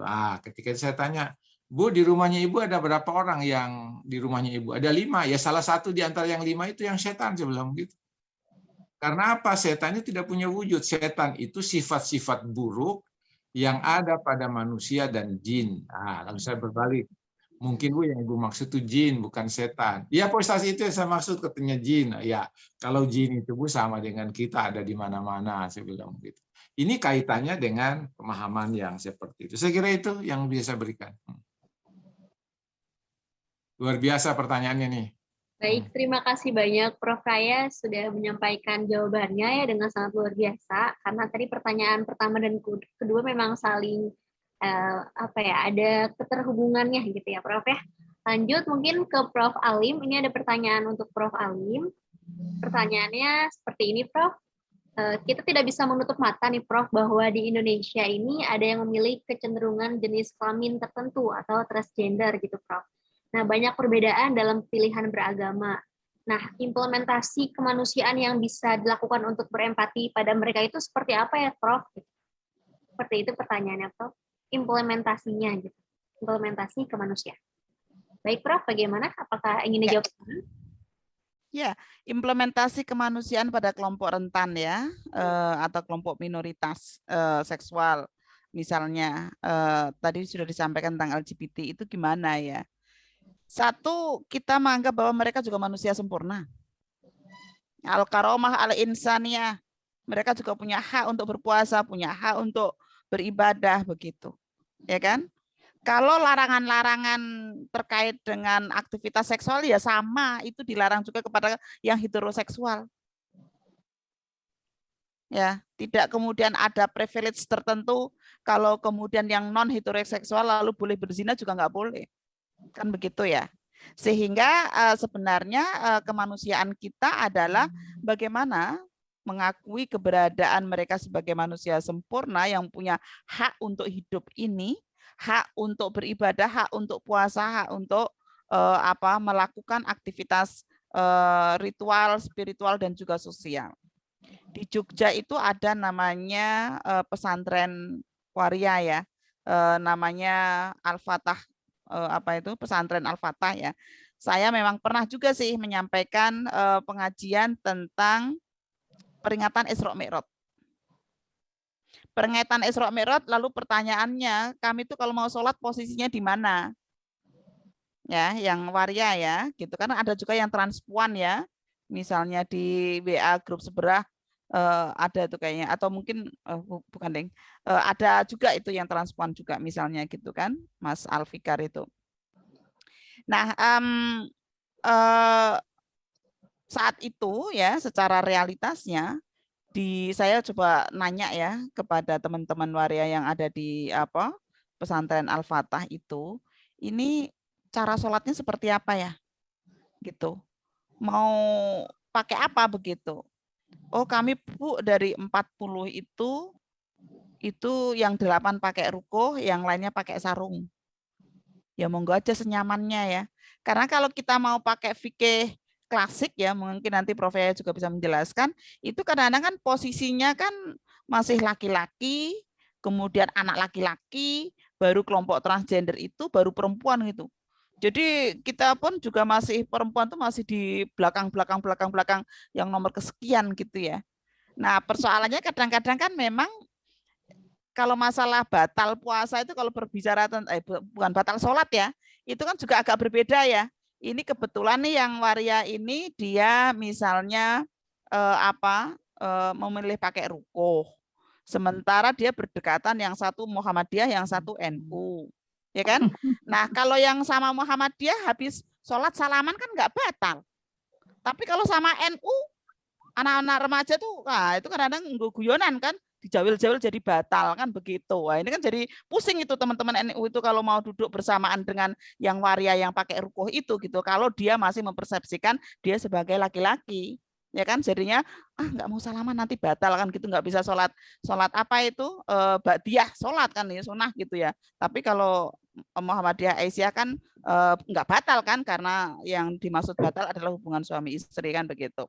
Nah, ini adalah fenomena-fenomena yang kadang-kadang kita perlu mengetahui ya secara detailnya kehidupan mereka gitu. Bahwa mereka pun juga berhak untuk kemudian menjalankan ya hak-haknya sebagai warga negara dan juga sebagai umat beragama gitu. Saya pikir itu sih cara implementatif kita yang memanusiakan dia sebagai manusia. Terima kasih. Baik, terima kasih banyak Prof atas jawabannya. Mungkin sebelum pertanyaan selanjutnya, apakah Prof Raya ingin menambahkan terlebih dahulu pertanyaan sebelumnya? Baik, terima kasih. Ini penting ini. Saya suatu saat kawan-kawan ada di Mekah, di Masjidil Haram. Itu ada orang dari kalau bukan Pakistan, dia mungkin Lebanon. Dia sedang sholat sama istrinya berdua.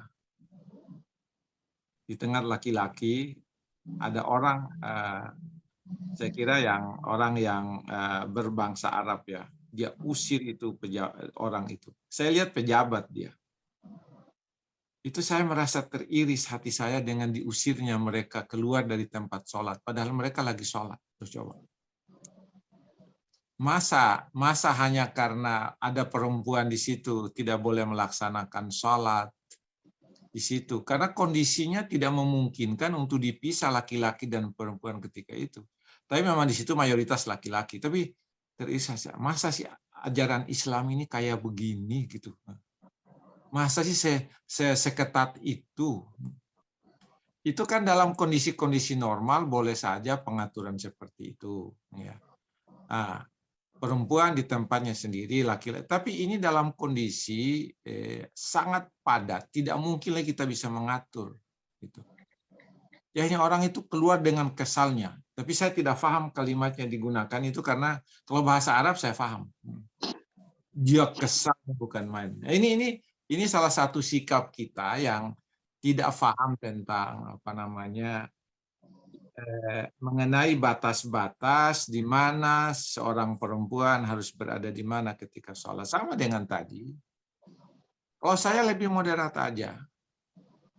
Kalau misalnya waria merasa bahwa dia lebih dominan ke laki-laki, di sana aja kan. Kenapa harus kita ini? Dia merasa bahwa yang dominan bagi dirinya dia laki-laki. Kalau yang merasa dominan perempuannya, dia kebahagiaan perempuan. Ya, tidak ada yang perlu tidak perlu dipertentangkan itu. Yang menjadi persoalan adalah kita harus menghargai mereka sebagai manusia yang punya martabat kehidupan, martabat derajat kehidupan, derajat kemanusiaan. Itu yang harus dijaga. Kalau seseorang mengabaikan hal-hal seperti itu, boleh jadi dia melakukan kezoliman terhadap mereka. Itu yang perlu dipikirkan oleh kawan-kawan dalam hal yang begitu. Konteks-konteks tertentu kita lihat. Kalau ada hadis Nabi yang mengatakan seperti itu, apa dalam konteks apa? Saya pernah ditanya oleh seseorang, Pak Ustaz, bagaimana kalau saya ini mendoakan ayah saya sudah meninggal? Dan ayah saya meninggalnya Kristen, saya ini Islam. Semua yang lain mengatakan tidak boleh itu, tidak boleh seorang anak mendoakan ayahnya yang dalam keadaan kafir meninggal dunia. Agama itu pun tidak sekejam itu. Dalam pandangan saya, hadis Nabi mengatakan itu kemungkinan orang kafir yang meninggal ketika itu adalah orang-orang yang musuhi Islam, bukanlah orang-orang yang meninggal dalam kondisi normal kayak begini. Waduh, saya kadang-kala itu melihat yang seperti itu. Sama halnya dengan mereka ini. Jadi, kalau mereka misalnya merasa bahwa kecenderungan laki-lakinya laki-laki, nggak apa-apa dia di situ. Nah, yang tidak boleh itu yang perempuan menganggap diri laki-laki lalu bergabung, itu kan dalam kondisi normal, tapi dalam kondisi tertentu di mana manusia berdesak-desakan tidak mungkin mengatur. Sementara dia punya kewajiban melaksanakan sholat, maka biarkan aja dia melaksanakan sholatnya di situ. Oke, saya kira itu ya. Baik, terima kasih banyak kepada Prof. Raya atas penyampaian jawabannya, dan juga tadi Prof. Alim ya sudah menyampaikan jawaban sangat luar biasa. Kita lanjut ke penanya selanjutnya ya, Prof. Di sini ada pertanyaan mengenai perspektif kemanusiaan nih, Prof. Mungkin bisa dijawab oleh Prof. Alim dan juga Prof. Raya ya, Prof. Bagaimana membangun perspektif kemanusiaan tanpa membawa egosentrisme agama nih, Prof. Karena kan selama yang kita ketahui ini dalam Islam atau ada yang disebut ritual dalam Islam kan puasa ya, Prof. Sudah sangat baik gitu dalam dilakukannya. Tapi ketika menghadapi masalah kemanusiaan, karena berbeda cara pandang dan agama, orang Islam tidak mau terjun gitu langsung ke dalam si kemanusiaan tersebut. Gitu. Bagaimana Prof untuk membangun perspektif kemanusiaan tersebut? Terima kasih, Prof. Mungkin yang bertanya bisa disebutkan ya, konteksnya apa, contohnya apa? gitu. Adakah yang mungkin, karena itu kan masih umum sekali ya, nanti jawabannya jadinya umum gitu. Iya, Prof. Di sini kayak penanyanya masih ada nggak ya? Sebentar, Prof. Sepertinya penanyanya sudah keluar ya, Prof. Oke, saya jawab duluan. Baik, silakan Prof. Raya. Apa tadi, coba dikasih dulu pertanyaan tadi apa? Perihal bagaimana membangun perspektif kemanusiaan tanpa membawa egosentrisme agama nih, Prof. Ya, coba. Ayat yang menjadi kunci di situ adalah kata Allah dalam Al-Quran, ya ayuhan nas, inna khalaqnakum min dzakarin wa unsa, laki dan perempuan. Wa ja'alnakum syu'uban wa qabaila. Ada kelompok-kelompok, ada suku, ada bangsa, ada negara. Kuncinya lita'arafu. Lita'arafu itu seringkali diartikan secara sederhana untuk saling mengenal. Bukan itu aja. Saling mengenal, saling menyayangi, saling bantu-membantu, saling tolong-menolong. Itu lita'arafu itu. Nah, lalu dalam sikap tolong-menolong itu, manusia yang terbaik katanya manusia yang paling bertakwa. Di sini letak perbedaannya. Ya. Letak perbedaannya adalah kalian itu sama saja. Berbangsa, bersangsa, suku, bersuku, ada laki, ada perempuan. Tapi lita'arafu. Nah, lita'arafu ini dalam skop yang lebih kecil adalah hubungan suami dan istri. Lita'arafu. Kalian itu adalah laki dan perempuan disatukan oleh Allah dalam kehidupan rumah tangga. Lita'arafu. Saling kenal mengenal, saling menyayangi satu sama lain. Tetapi di antara kalian berdua itu kalau kita lihat skop yang lebih mikro adalah yang paling bertakwa. Suami yang paling bertakwa itulah yang terbaik, istri yang paling bertakwa itu yang terbaik. Kalau suami istri paling bertakwa, itulah rumah tangga yang paling baik, kan? Gitu. Dilihat dari sisi itu. Di hadis lain dikatakan begini. Kullukum min Adam. Semua kalian dari Adam. Adam min turabin. Coba, itu kesetaraan yang paling real yang disebutkan dalam hadis.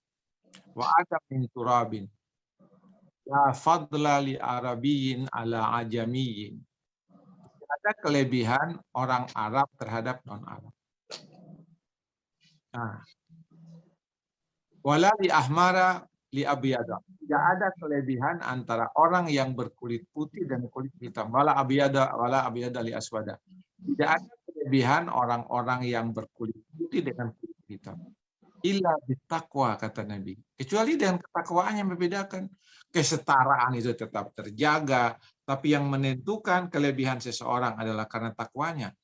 Ini prinsip-prinsip yang telah diberikan oleh Allah dan Rasul-Nya berkaitan dengan menjaga kesetaraan gender. Menjaga hubungan kemanusiaan satu sama lain. Coba, luar biasa itu. Itu kalau dikaji dua dasar itu, dan kalau ini sudah diterapkan oleh manusia dimanapun, maka tidak ada diskriminasi yang terjadi. Kan mereka tidak bisa, ini kudrat Allah, mereka tidak bisa lagi menghindarkan dari situ. Saya mau jadi laki-laki padahal sudah perempuan. Ya, tidak mungkin, karena itu sudah kudratullah. Maka dua dasar tadi itu selalu illa bittaqwa, yang selalu itu yang satu inna akramakum indallahi atqakum, yang satu itu illa bittaqwa. Itu tandanya bahwa Allah sudah menggariskan kalian itu sama, tidak ada perbedaan, yang membedakan kalian takwa.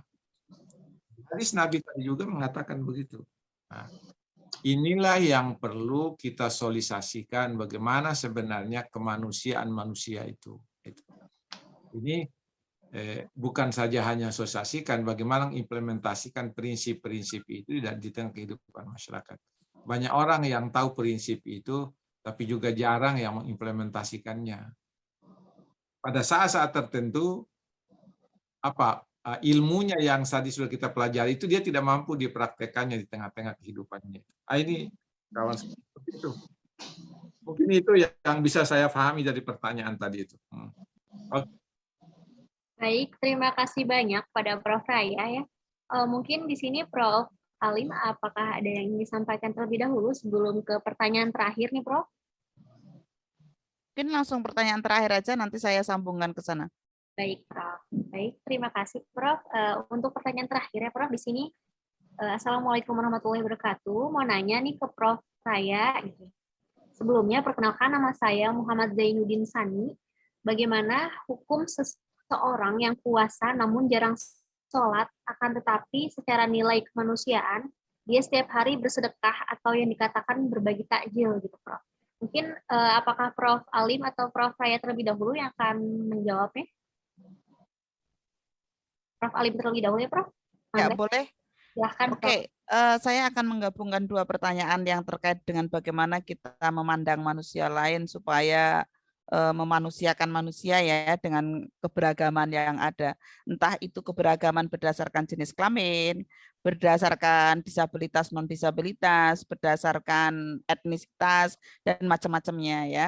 Karena kadang-kadang di dalam masyarakat kita ada orang itu yang mengalami kerentanan berlapis karena kelompok-kelompok dia sudah perempuan, dia disabel, dia tidak muslim gitu ya. Kalau di Indonesia ya, mungkin dia tinggal dari Indonesia bagian timur, lalu bukan orang Jawa. Wah, itu kerentanannya berlapis itu. Yang kadang-kadang banyak juga negatif stigma ya yang melekat pada satu orang, tapi karena identitas sosial yang banyak melekat itu membuat mereka itu mengalami kerentanan berlapis. Yang seharusnya secara konsep Islam itu ya laqad khalaqnal insana fi ahsani taqwim, bahwa manusia itu entah apapun background-nya, latar belakang sosialnya ya mereka adalah manusia sebagus-bagus makhluk begitu, al-karomah al-insaniyah. Karena itu menurut saya ketika kita memperlakukan makhluk lain dengan tidak hormat ya, atau merendahkan kemartabatannya, maka sebenarnya ini melanggar aturan yang digariskan oleh Allah kan begitu. Itu yang pertama. Karena itu memang tadi inna akramakum indallahi atqakum ya, bahwa yang paling mulia itu adalah yang bertakwa. Takwa di sini bukan karena rajin sholat dan rajin puasanya, tapi takwa yang terimplementasi kepada kemanusiaan manusia. Kan begitu, vertikal dan horizontalnya. Itu yang pertama. Yang kedua, bagaimana ini banyak orang baik tapi kok nggak sholat, nggak puasa ya? Ini kira-kira amal ibadahnya itu diterima atau tidak? Udahlah itu urusan Allah ya, kita nggak usah terlalu secara detail ngurus dia tuh mau masuk surga atau neraka begitu. Dia akan bertanggung jawab sesuai dengan apa yang dia yakininya gitu ya. Yang penting bagaimana keberadaannya dia itu tidak melakukan sesuatu yang berbahaya untuk orang lain ya, dan tidak melanggar ketertiban umum gitu, tidak kemudian melakukan hal-hal yang merugikan negara ya. Nah saya pikir itu kemudian ya kita tetap bersyukur ya, ibaratnya walaupun tidak melakukan ritual practicing tapi tetap juga masih mempunyai jiwa-jiwa solidaritas, walaupun sering kita dengar as-sholatu tanha anil fasya'i wal munkar kan begitu ya, itu kayaknya kan satu paket kan begitu ya yang kita pahami, tapi ternyata kok ini tidak ada dalam satu paket tertentu gitu. Nah atau mungkin definisi masalah mendekatkan diri kepada Allah dengan sholat itu bisa jadi mungkin ya orang ini kelompok yang tadi ya dia amal sosialnya bagus tapi ritualnya baik kurang gitu ya. Ini bisa ada dua versi, Mbak. Yang satu karena merasa dirinya memang belum merasa mampu untuk melakukan ritual, sehingga dia masih pengen punya mimpi untuk melakukan ritual ya. Sehingga ada paket ritual ya dan juga beramal soleh kan gitu. Tapi ada kelompok juga yang kadang-kadang ya yang penting kita jadi orang baik gitu. Nah ini yang mungkin perlu kita pahami ya kelompok-kelompok sosial yang ada ini. Nah mau masuk surga atau tidak atau diterima amalnya tidak ya itu urusan Allah ya menurut saya ya. Bagaimana kita meyakini apa yang kita lakukan dan kemudian juga bagaimana kita apapun yang kita lakukan itu tidak membahayakan orang lain. Saya pikir itu Mbak, terima kasih. Baik, terima kasih kepada Prof. Alim atas sampaian jawabannya yang sangat luar biasa. Mungkin sebelum diakhiri, Prof. Raya, apakah ingin menjawab terlebih dahulu, Prof? Baik. Prinsip kita adalah tidak boleh memandang orang yang karena tidak melaksanakan sesuatu kewajibannya, lalu kita memandang orang itu seseorang yang tidak perlu kita hargai. Jangan dilihat dari sisi itu. Menurut saya, setiap orang apapun, bahkan tadi disebutkan, walaupun mereka berbeda keyakinan, tetap kita hargai mereka sebagai manusia. Allah sendiri sudah menghargai. Kalau kata Al-Quran, kami sudah memuliakan Bani Adam itu. Masa Bani Adam sendiri tidak menghargai sesamanya? Allah sendiri menghargai, padahal manusia ciptaan Allah. Kita sama-sama diciptakan Allah. Harusnya lebih hebat menjaga, menghargai sesama, karena kita sudah dihargai dan dimuliakan oleh Allah, maka kita sebagai sama makhluk harus saling menghargai. Walaupun orang itu tidak melaksanakan sholat, puasanya rajin, bahkan ada orang yang hanya beriman, sholat tidak, puasa tidak, tapi ketika Idul Fitri dia yang paling cepat mempersiapkan diri. Tidak boleh kita mencemohkan mereka karena itu. Sekarang ini tinggal kita katakan, ayo, Anda sudah rajin sekali pergi sholat Idul Fitri. Sekarang rajinlah sholat lagi, rajinlah puasa lagi. Gitu. Jadi saya kurang setuju dengan ada yang mengatakan begitu. Apa gunanya dia naik haji kalau tidak sholat? Itu tidak boleh begitu. Bapak sudah hajinya bagus, tinggal sholatnya disempurnakan lagi ya, gitu. Jadi itu harusnya dakwahnya seperti itu. Jangan mengejek orang karena tidak itu, karena jangan memuji juga orang karena dia melakukan sesuatu yang terbaik. Karena itu menurut saya ini perlu.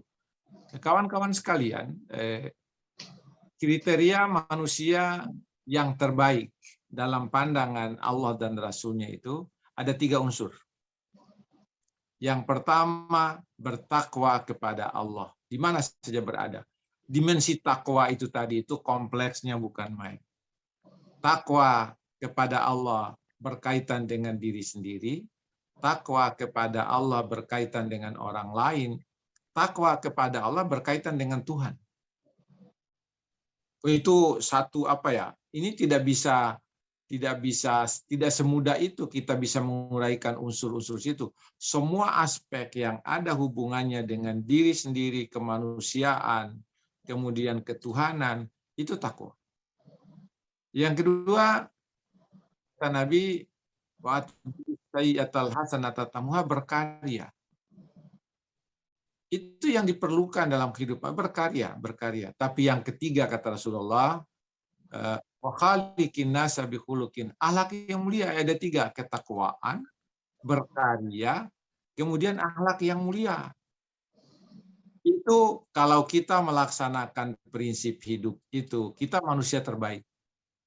Kita bertakwa, kita berkarya, kita berakhlak mulia. Itu 3 itu prinsip. Karena ini hadis ini dikeluarkan oleh Nabi ketika Abu Dzar datang kepada Nabi minta nasihat. Ya Rasulullah, apa bekal aku untuk aku hidup di luar sana itu? Kata Nabi, lakukan 3 hal ini. Yang pertama bertakwa, yang kedua berkarya. Kemudian yang ketiga itu adalah berakhlak mulia. Itu. Berkarya itu kawan-kawan, berkarya kita tidak cukup 1 kali, karena boleh jadi 1 kali gagal, usahakan lagi yang berikutnya lebih sukses. Gagal lagi, usahakan lagi. Itu berkarya. Maka kata Nabi, ikutkanlah keburukanmu yang lalu dengan kebaikan-kebaikan. Selalu diharapkan untuk kebaikan. Yang terakhir yang saya katakan, hidup dan mati itu tujuan untuk mencari manusia yang terbaik. Ahsanu amala kata Al-Quran. Kehidupan kita sekarang ini tujuannya adalah Allah ingin melihat siapa di antara kita yang bisa menunjukkan amal yang terbaik. Bukan amal yang baik, amal yang terbaik. Saya kira itu. Makasih. Sudah 2 jam kita nggak rasa ya. Alhamdulillah, terima kasih banyak Prof. Raya dan juga Prof. Alim atas penyampaian jawabannya sangat luar biasa. Mungkin bagus panggilan Prof. Alim itu from Prof. Alimah. Jangan Alim saja, nanti Prof. Alim kok laki-laki gitu. Baik, Prof. Prof. Alimah. Alimah, Ya, Prof. Prof. Alimah. Tidak apa-apa, orang Jawa, saya bukan orang Arab, Alim ya. Udah terlanjur nama panggilan kesayangan Prof. Raya, enggak apa-apa. Saya dipanggil Alim Alim. ya. Alim, enggak apa-apa. Iya. Alim. Nanti enggak ke Arab-Araban, harus Alimah gitu. Arab. Kalau begitu tidak heran itu kalau ada orang panggil Pak Alim silakan gitu. Ternyata ibu rupanya. Justru enggak apa-apa, Prof. Kita di rumah memang kita biar tidak hanya Bu Santo saja, tapi ada Pak Alim gitu. Sehingga tidak harus manut kepada nama suami. Nama suami saya Santo, Pak. Jadi kadang-kadang memang ada Pak Alim. Sering disebut suami saya namanya Pak Alim. Oh. Saya juga ini Ibu Alimah, tidak ada yang namanya Musda Mulyati Braya, tidak ada. Sebenarnya sama Ibu, ngapain kita sandarkan nama suami di situ? Nama orang tua itu yang paling hebat disandarkan. Jadi Ibu tidak pernah nama Profesor Dr. Musda Mulyati Braya, tidak ada itu. Saya bilang tidak usah pakai begitu-begituan. Tapi di masyarakat kita kan masih ada, Pak, persoalannya. Kita sih maunya yang enggak ada, tapi masyarakat kita yang kadang-kadang masih begitu. Oke, monggo. Baik, Mohon maaf, terima kasih, Prof. Alhamdulillah ada sesi ice breaking tadi sebentar ya Prof dari para Prof kita, para ayahanda dan juga bunda. Kita lanjut ke sesi selanjutnya yaitu mungkin closing statement dari Prof Raya dan juga Prof Alim untuk sebelum ditutup gitu Prof. Dari Prof Raya terlebih dahulu mungkin closing statement. Oke, baik. Agar kita mampu melakukan apa yang diharapkan tadi dari beberapa pertanyaan tadi. Makanya yang pertama kita harus menjadi manusia yang berilmu. Yang kedua, kita harus menjadi manusia yang mampu mengimplementasikan ilmu itu. Karena itulah maka kita selalu dituntut untuk selalu belajar, selalu mengedukasi diri dalam rangka itu. Dengan begitu baru kita bisa bertindak untuk melakukan tindakan-tindakan yang mengarah kepada memanusiakan manusia. Satu. Yang kedua, apapun kita, bagaimanapun kita harus meyakini bahwa kita semua sama, setara. Setara. Yang membedakan kita itu adalah ketakwaan kita, kebajikan yang kita lakukan. Apapun perbedaan yang terjadi pada kita, kita harus tetap memandang orang lain itu sebagai manusia. Tidak boleh kita melecehkan mereka, tidak boleh membuli mereka karena perbedaan-perbedaan itu. Karena apa? Kita harus tahu bahwa seperti tadi, kita ajaran puasa itu, bagaimana kalau kita tidak punya makanan, kita lapar. Dan rasanya seperti itu mereka yang tidak punya. Bagaimana kalau kita dibully oleh orang lain, rasanya itu bukan main. Bagaimana kalau kita dizolimi oleh orang lain. Karena itulah maka selalu kita jaga hubungan baik di antara kita, hubungan baik dengan diri kita, hubungan baik dengan istri kita, dengan hubungan baik dengan suami kita, hubungan baik dengan Allah. Ini yang penting. Kuncinya tadi seperti yang katakan, di mana hidup, kita harus punya 3 prinsip tadi. Prinsipnya bertakwa di mana saja berada, berprestasi di mana saja berada, kemudian berakhlak mulia di mana saja berada.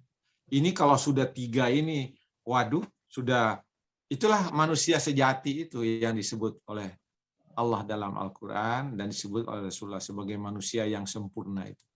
Itu manusia yang bertakwa, manusia yang berkarya, manusia yang berakhlak mulia. Akhlak mulia kepada siapapun, termasuk kepada makhluk-makhluk Allah yang lain. Kawan-kawan dengarkan, pernah katakan Nabi, seorang perempuan yang memelihara kucing, dia masuk neraka. Gara-gara apa? Dia kurung kucingnya, sampai dia mati di dalam kurungannya. Coba, bagaimana kalau seorang manusia mengurung manusia lain sampai dia mati? Tentu dosanya lebih hebat lagi kan gitu. Saya kira itu, terima kasih. Baik, terima kasih banyak atas closing statement yang sangat luar biasa dari Prof. Saya. Mungkin dilanjut dengan closing statement dari Prof. Alim. Silahkan, Prof. Ya, terima kasih sekali. Saya sangat beruntung ya ketemu dengan dua profesor yang ada di sini yang luar biasa, yang menginspirasi saya, guru saya. Dan pembahasan kita bahwa puasa itu adalah olah spiritualitas yang membuahkan nilai-nilai kemanusiaan dalam wujud nyata, bukan hanya wacana. Itu sangat penting sekali. Karena ternyata kan memang bukan hanya Islam saja ya yang punya ritual puasa. Hampir semua keyakinan agama itu punya ritual puasa walaupun dengan cara yang berbeda. Dan maknanya juga hampir sama ya. Hampir sama dari semua keyakinan yang ada itu, yaitu pengendalian dan juga bagaimana untuk mencapai derajat yang paling tinggi, yaitu ketakwaan. Derajat paling tinggi ketakwaan itu bukan hanya berdimensi individu, tetapi harus berdimensi membawa kemaslahatan untuk umat gitu. Karena itu keberadaan kita semoga ya adalah keberadaan yang ditunggu oleh banyak orang, bukan keberadaan waduh ini Prof. Alim datang ini pasti ngaco, bukan begitu gitu ya. Tapi keberadaan kita adalah keberadaan yang dirindukan karena kita juga bagaimana walaupun kita berkomunikasi dengan orang yang berbeda pendapat pun kita tidak pernah mengeluarkan flora fauna di dalam kita berkomunikasi misalnya, sehingga berbeda tapi tetap bermartabat misalnya begitu. Sehingga itu menurut saya sangat penting sekali. Oleh karena itu mudah-mudahan puasa 30 hari ke depan ya kita semuanya diberikan kekuatan, kesehatan dan juga semakin terasah kemanusiaan kita sehingga kita betul-betul mempunyai jiwa kemanusiaan yang dapat memaksimalkan manusia yang sesungguhnya tanpa melihat apapun latar belakang sosial yang ada, karena memang betul inna akramakum indallahi atqakum gitu. Saya pikir itu closing dari saya, kurang lebihnya mohon maaf, dan sekali lagi terima kasih kepada guru-guru saya. Assalamualaikum warahmatullahi wabarakatuh. Salam sehat untuk kita semuanya. Waalaikumsalam warahmatullahi wabarakatuh. Masya Allah sekali. Terima kasih Prof. Alim atas closing statement-nya yang sangat luar biasa. Mungkin dilanjut dengan penyerahan sertifikat nih Prof.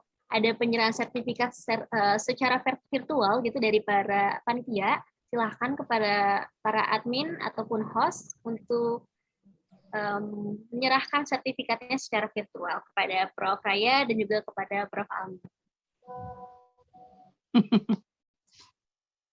Silahkan, siapa itu panitianya yang bertugas? Apakah sudah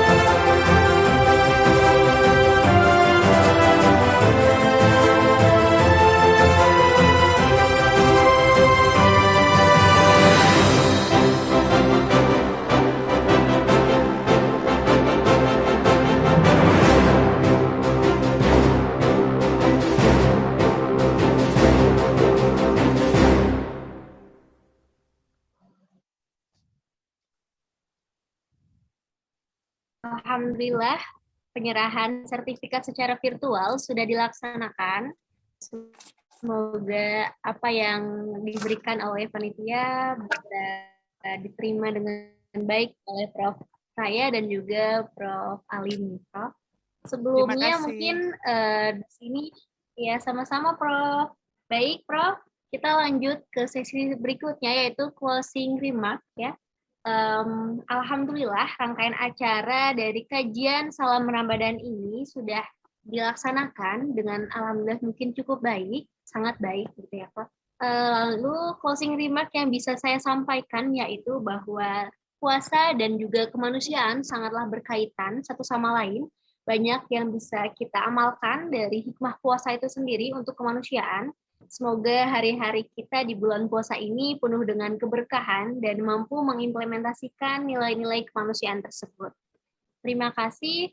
Dari saya dicukupkan. Sebelumnya saya informasikan terlebih dahulu kepada teman-teman untuk memfollow Instagramnya untuk informasi lebih lanjut, karena Salam Ramadan ini, kajian Salam Ramadan akan berlangsung selama bulan puasa berlangsung, maka informasinya bisa diupdate melalui Instagram Muslimah Reformis Foundation, lalu juga di YouTube-nya Muslimah Reformis, dan juga ada podcast di YouTube-nya Padira, Instagram-nya ada @akupadira, yang membahas tentang isu-isu pencerahan untuk keadilan dan kesetaraan.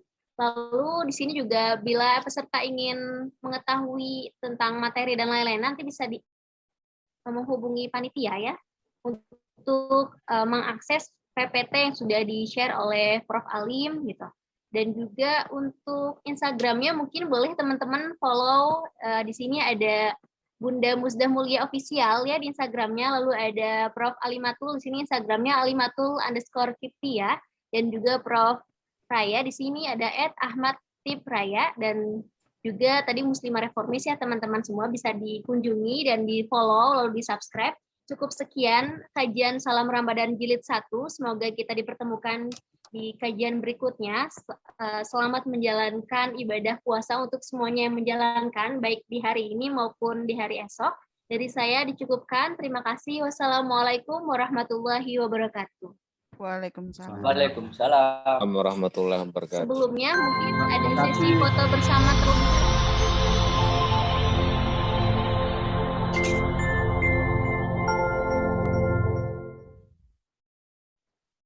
Ibu Baik, Alima, mungkin terima ada kasih foto banyak. Makasih Prof. Raya, makasih Ibu Prof. Alima, terima Musda. kasih banyak. Atas kesediaannya Terima kasih, menyumbang Prof. pikiran untuk Mulia Raya. Makasih. Baik, Prof, mohon izin untuk sesi foto terlebih dahulu ya, Prof ya. Oke. Foto Oke. bersama. Baik, untuk teman-teman yang masih berada di room Zoom, untuk mengaktifkan videonya terlebih dahulu ya. Sudah pada keluar kayaknya, Mbak. Baik, langsung saja, Prof ya. Saya foto terlebih dahulu. 1, 2, 3.